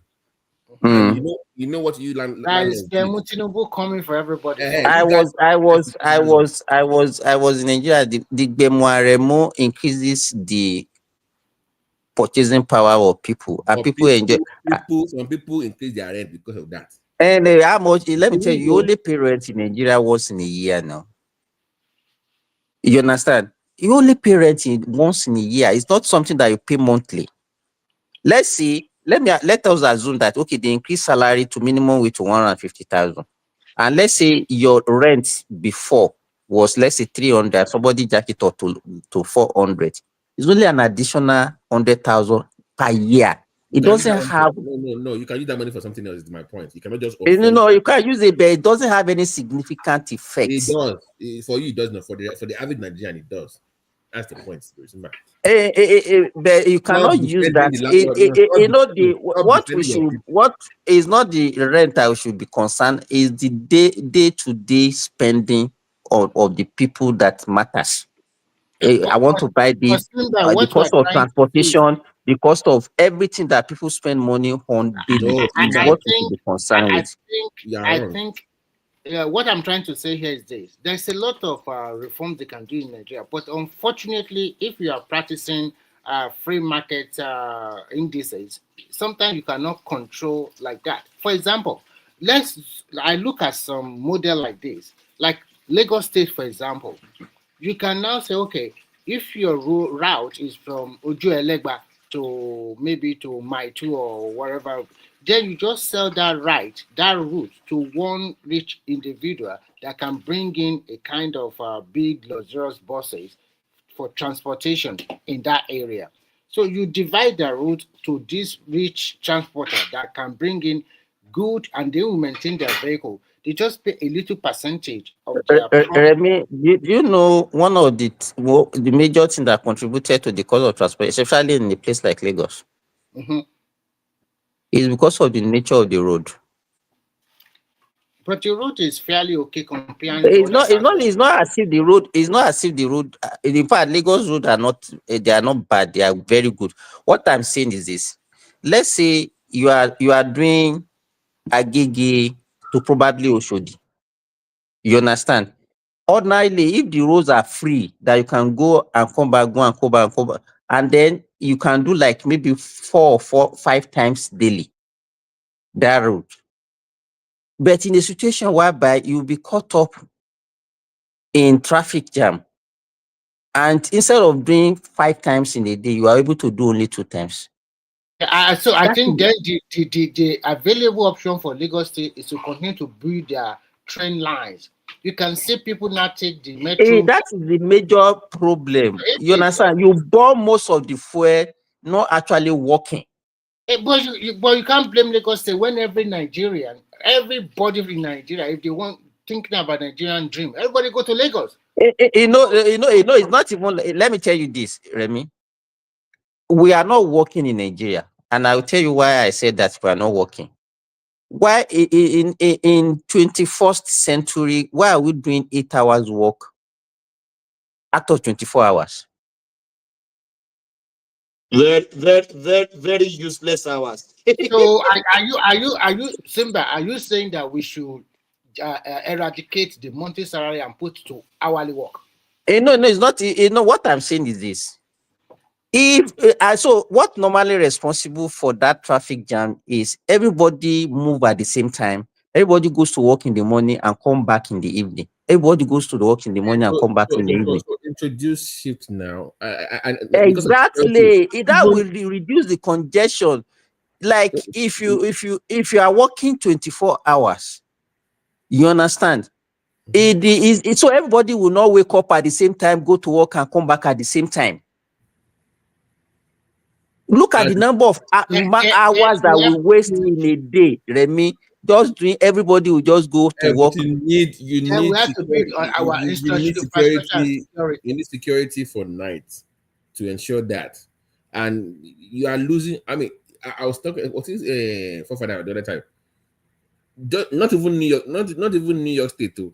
Just New York City only make over $500 million on net economy only yearly in taxes. Not even not the whole state though, just the borough, the 5 boroughs, on clubs, all those businesses. I mean, where I live, I can go down the street and go to the gym at 2:00 in the morning. If I'm walking back, I can buy. I can go to Subway and buy a sandwich. All on foot. Okay, that's the opportunity. Babati, I don't know. Maybe it's the same thing with this your USO. Like here, even midnight, people are still making money. Exactly. The filling stations are there; they don't close. Markers are working. What they call it? Red roaster at work. If I'm hungry at work at McDonald's, 3 a.m., I order ordered for food. People are so they make use of all the time here. Exactly. So if we can, so that means if they say we are not productive, it's part of why they say we are not productive. You understand? A country of population of over 200 million people, a few people will just work for 8 hours and everybody will go to sleep. So what then happens? we use most of the evening time to play, to gist, to do merriment. So from that 9 p.m. at night to 8 a.m. next morning, what happened? Nothing. Just is it 9 p.m.? No, we close. They open work. Going to bar. People work BT. We work from 8 to 4. From that 4 in the evening till 8 p.m. the following day, at 8 a.m. the following day, nothing happened. It's only a few companies that they run shifts and people still they produce 24 hours. I was you've been to Dubai airport now. I was in Dubai they airport. reduce their labor. They always reduce their labor at night. Yeah. I was in Dubai airport, and can you imagine that? I don't even know. I was trying to look at within 10 minutes how many planes landed, how many planes took off. You understand? You see, in fact, is in Dubai airport, and I see that planes are now queuing. They will be on queue to take off from the ground. They will be on queue. Yeah, so you now see economy. You can see millions of people that are working in that airport alone. Simba, let working me tell you 24/7. Simba, let me tell you something that will shock you. There was a day I was traveling from Shanghai and I was going to Singapore.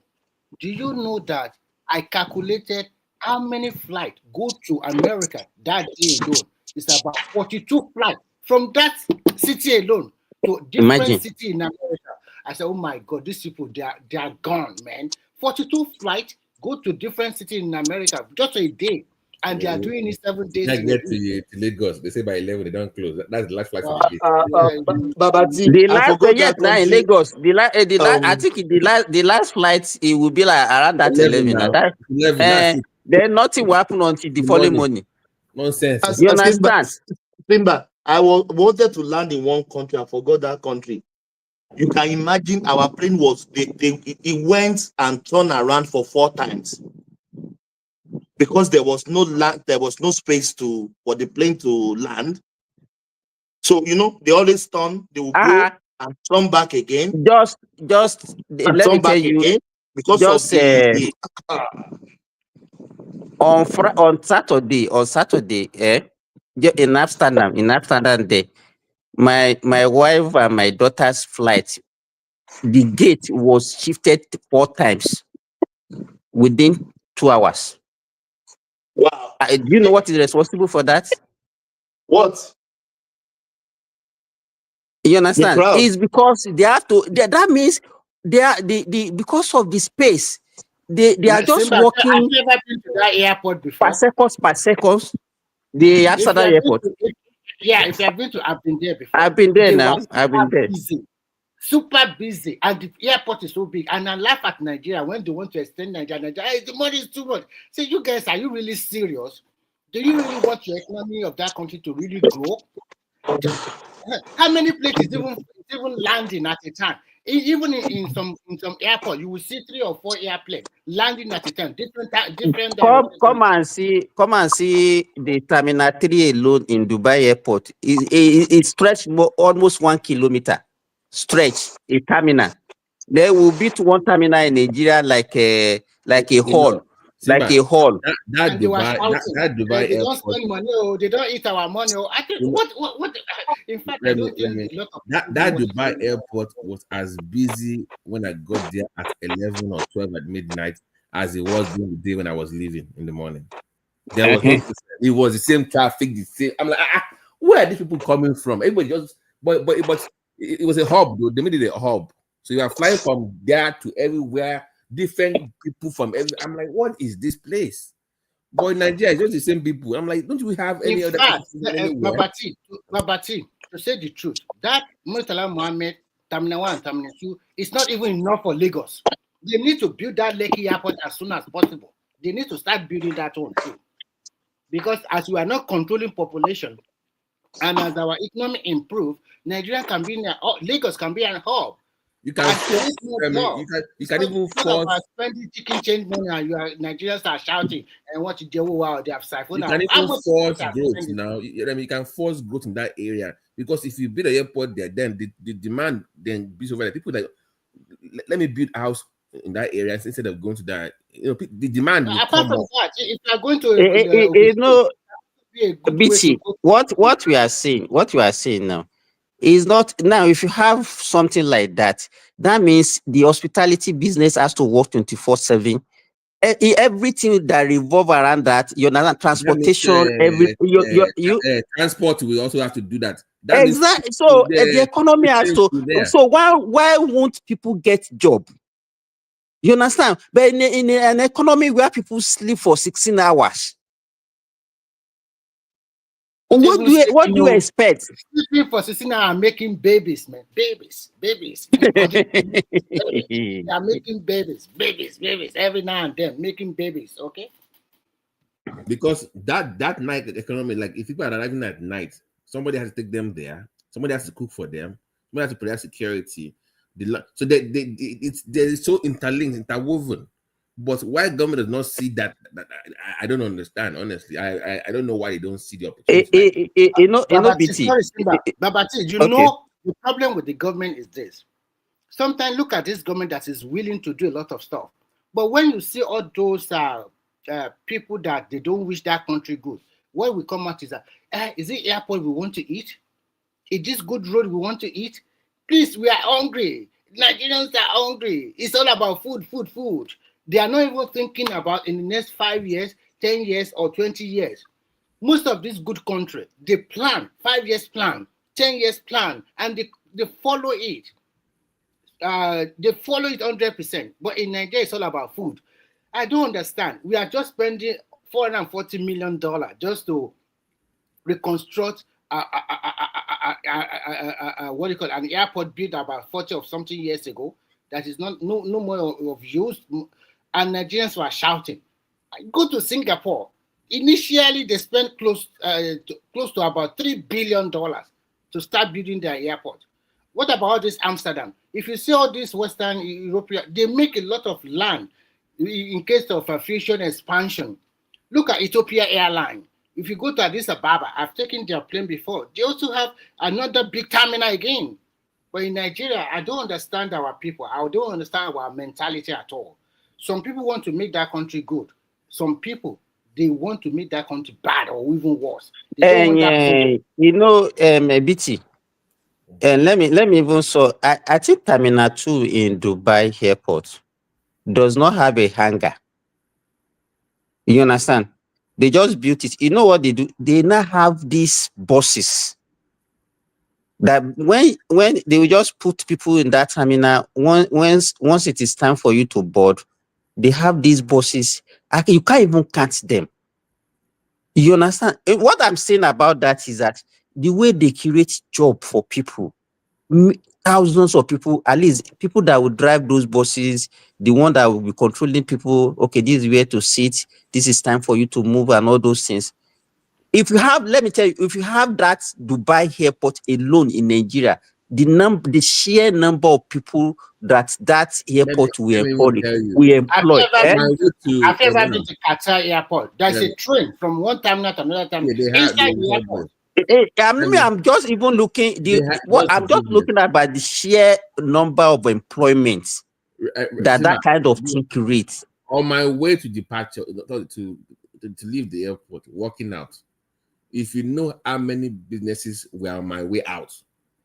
Oh, do you need this? Do you need that? Like you exactly. Know, leaving. People actually walking. They have their stands in the airport on your way out. There was even Nigerians there. Like they had like a stand there.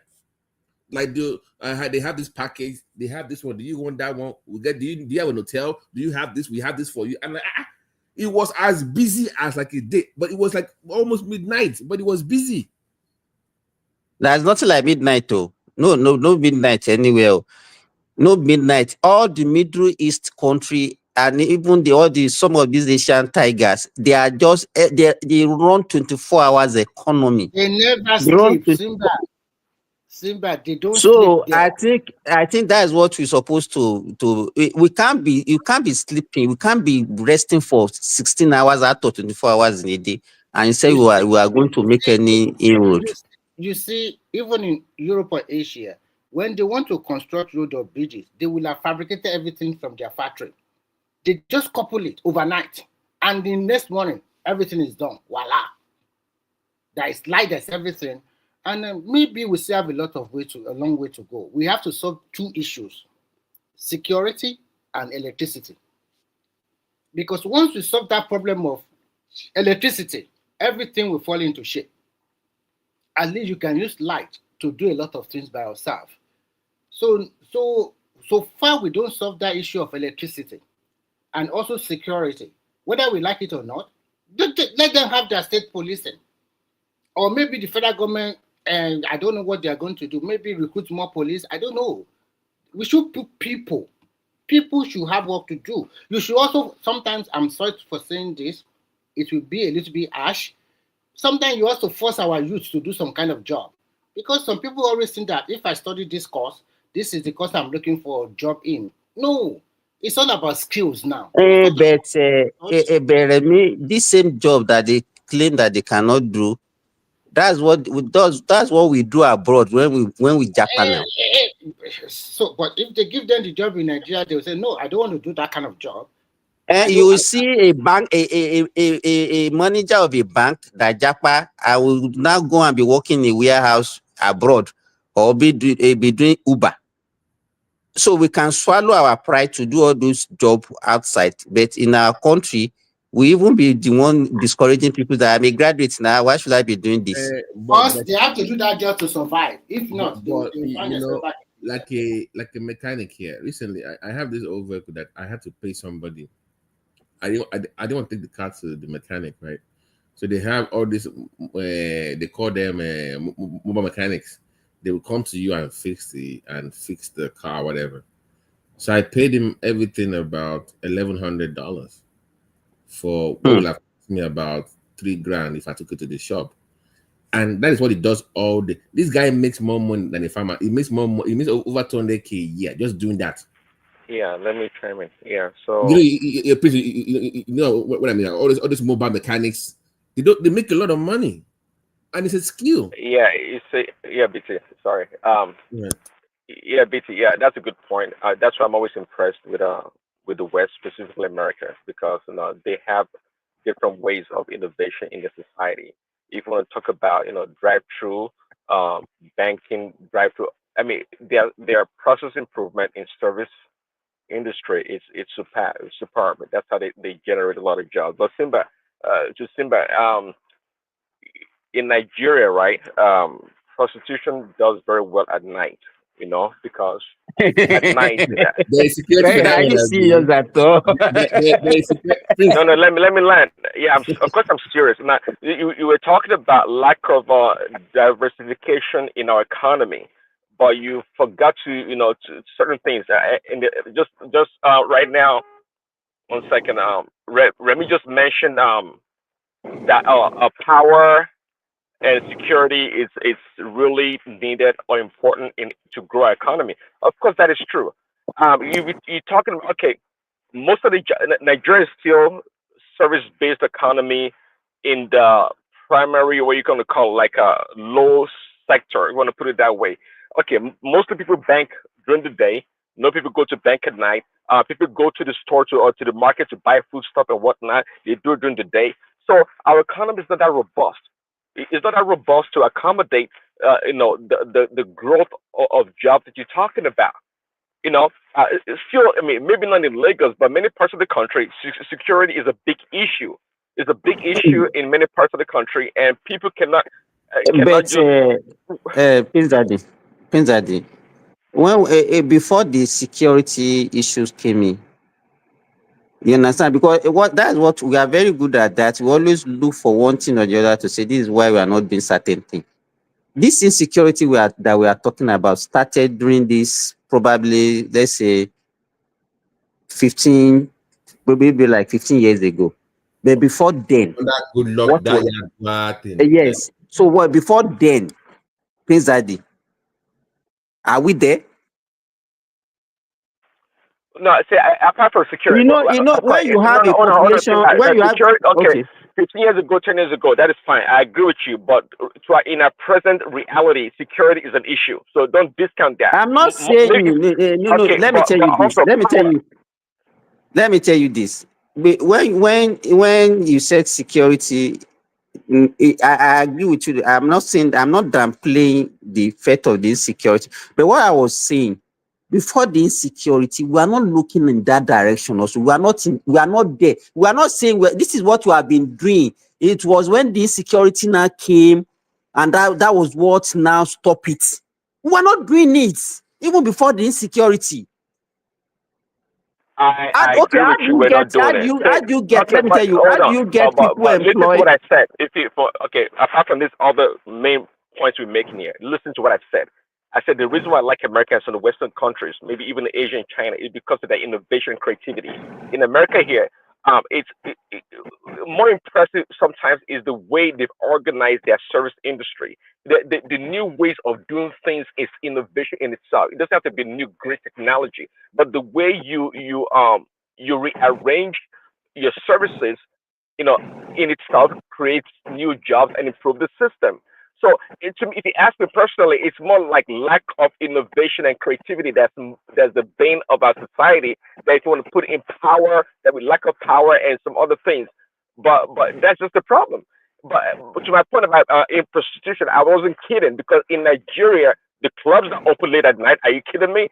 They open to like 3, 4, 5, 6, 7 o'clock in the freaking morning. The prostitutes are out there. So the jobs that individuals, private people can do is private.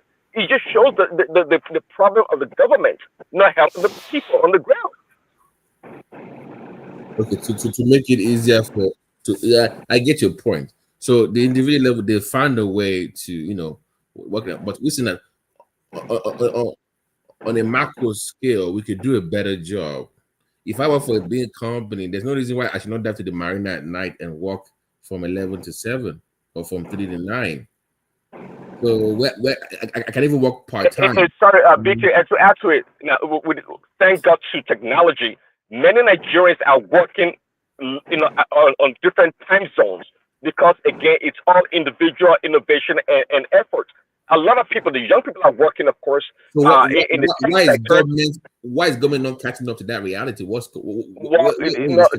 Simba like to go around, blame all the people, but not the government. And Simba Rebi, they like twins. They do that a lot. Prince, I'm blaming the government. Why not? So all this thing that we have been talking about in the morning since President, so it's government that we are people that we are blaming, individuals that we are blaming. We are talking about how we can make our economy to be more robust. You say we are blaming the people. And I'm telling you what the people are doing. The people are actually doing a lot of things. Let me, I beg, you are just downplaying the effect of what we are talking about. I don't even know the kind of economy that is going on in Nigeria in the off hours. I don't even know. You are talking about prostitution and all those things. Is that what we are talking about? The prostitution, the banking. No, it's not about individual businesses. Like even a church, is an economy. That is true too. That is true. That is true. So it's an economy. So no. Okay, now let me tell you. Let me ask you people this one. So they have security. Wait now, let me wait now. They have security to go for a show. They have security to go for party at night, and they are safe. But they cannot walk because of insecurity. What about that? Well, it's not in all places. I just say maybe in Lagos and a few other places. Just let me tell you, you are the gene, Nigerian gene that is in you is always full of excuses. Okay, guys, can we talk about? I'm not making excuses though. I don't make excuses. I just told you the reality. Okay. You understand? He just said it now. The people they are secured at night to do prostitution, standing on the street, and they are not attacked by insecurity. Are you kidding me? Wait now, they have security. They have security to do 24 hours party. They have security. Wait now, they have security to go for a show. The club owners, they have security, and people that do stuff at night, they. So those ones that line the streets. Wait now, the one that line the streets of Lagos, Lekki, Wuse, Zone 3, and in Abuja, they line the street too. It's not as if they are in a club. They are on the streets there. I just they are told safe. You they are not kidnapped. They are willing to take the risk. Are you kidding me, Simba? They are willing to take that risk. If they don't do prostitution, what the heck are they going to do? It's you that brought that argument, and that's why I'm following you. I don't that brought that argument, and that's why I'm following you. No, I think you're playing around. Now, let's be real. If people feel secure, okay, if people feel secure, they will do more things economically for themselves. They will. Even when we started the discussion, we are not blaming people. We are talking about governments, how we can make our economy a 24 hours economy. So it's not about individual. Let me ask Prince Daddy a question. Prince Daddy, all those anger hookers on the street, do they pay tax? Well, to whom? Why would they pay tax? But trust me, they have enough money to pay their rent and maybe send their kids to school and help their family member. If we are going to quantify that industry in terms of, I'm talking about street ones, so we are not talking about those ones that go to 5-star hotel. Those street ones all over the federation. In terms of monetary terms, would you say that their industry can worth up to 1 billion naira? For every night, yes. I don't know, but it is the reality. No, Remy, here's my point. You can, if you do what they do in Amsterdam, legalize it, let's know who you are, provide the safety nets, condom use, regular testing, provide a space for that, and tax it and make money. Even introduce weed smoking to it, but whatever it is, tax and make sure it is regulated. Number two is let's also introduce hourly pay for night work. If you want to work overtime, we pay you and a half work. If you want to do part-time, encourage that. But let's find the best place, maybe Abuja or Port Harcourt, a safe area relatively to start with this thing. Let's see how it goes in Abuja, for example. Or maybe Keja or VI or Iko. You just test run into somewhere. Let's see how it goes. Then if it works, then expand it. I think, to be frank with you, what we are discussing here is very good, and I think we can use Ogun State as a template that have most industries or factory in Nigeria. Oh, the sun go AI for you can do that. Yeah, because if they are like that, and our state government can give all of these places 24 hours supply of electricity, then we have curbed the issue of maybe underemployment or unemployment in that state. There will be more people trooping to work 3 shifts in a day. For example, it's a country of 250 million people, and they will consume milk every day. They will consume bread. They will consume a lot of household products every day. So I think it's high time we have to find problem to the issue of electricity. I'm quite happy when they said the Siemens second phase is about to begin. And when they finish it, it will bring about 7,100 megawatt of electricity to the grid. But I'm also looking out for states. I'm looking out for any state that can solve that issue of that electricity, 24 electricity in the state. Because now they have the power to generate, to transmit, and distribute. So you cannot Remy, quick question. This new bill signed by Tinubu, the one with Siemens, they said about 11,000 megawatts within 2 years, right? Is what I read. Yeah, but the one they are doing now, that is federal, right? Yeah, that's federal for what part of is it transmission or generation? No, I think they are going to be about transmission and generation. Okay. Because they have already brought in a lot of big what do you call it? That thing that we usually use. I forgot. Maybe Simba can remember me. In the street, that big transformers or whatever. They brought in the equipment a lot. And let's say they say in the next 1 year, but I'm still hoping that most of the states will have to generate their own electricity by themselves. Remy, why is federal government still investing heavily on that when they said the thing has been liberalized? Why can't they encourage private? That part of the value chain, that transmission Kosowombe, most countries, it is always the government that does that. You don't invest in transmission. There's no money there. So in most countries, the government will have to pool a lot of resources in that part. That's the reality. People don't invest in transmission. It's distribution, and then that's where the money man. So government has to partner with somebody to invest 10 billion or 12 billion in power transmission lines. No public company will put that money there. They have to go find Siemens. So that's just the reality, unfortunately. But I'm sorry, 12K is not bad now. Plus, wait, Remy, that 12,000, is it plus the 5 we have now, or minus the 5? Is it plus or minus? It's minus. So that would be 7,100 megawatts. Also, so plus the 12 would be like 19K, 19,000. Yes, exactly. Because they are targeted for that when they signed with Buhari was 25,000 megawatts. But I think people that maybe probably they are living close to like Dangote, all these big factories, I think they don't have problem with electricity.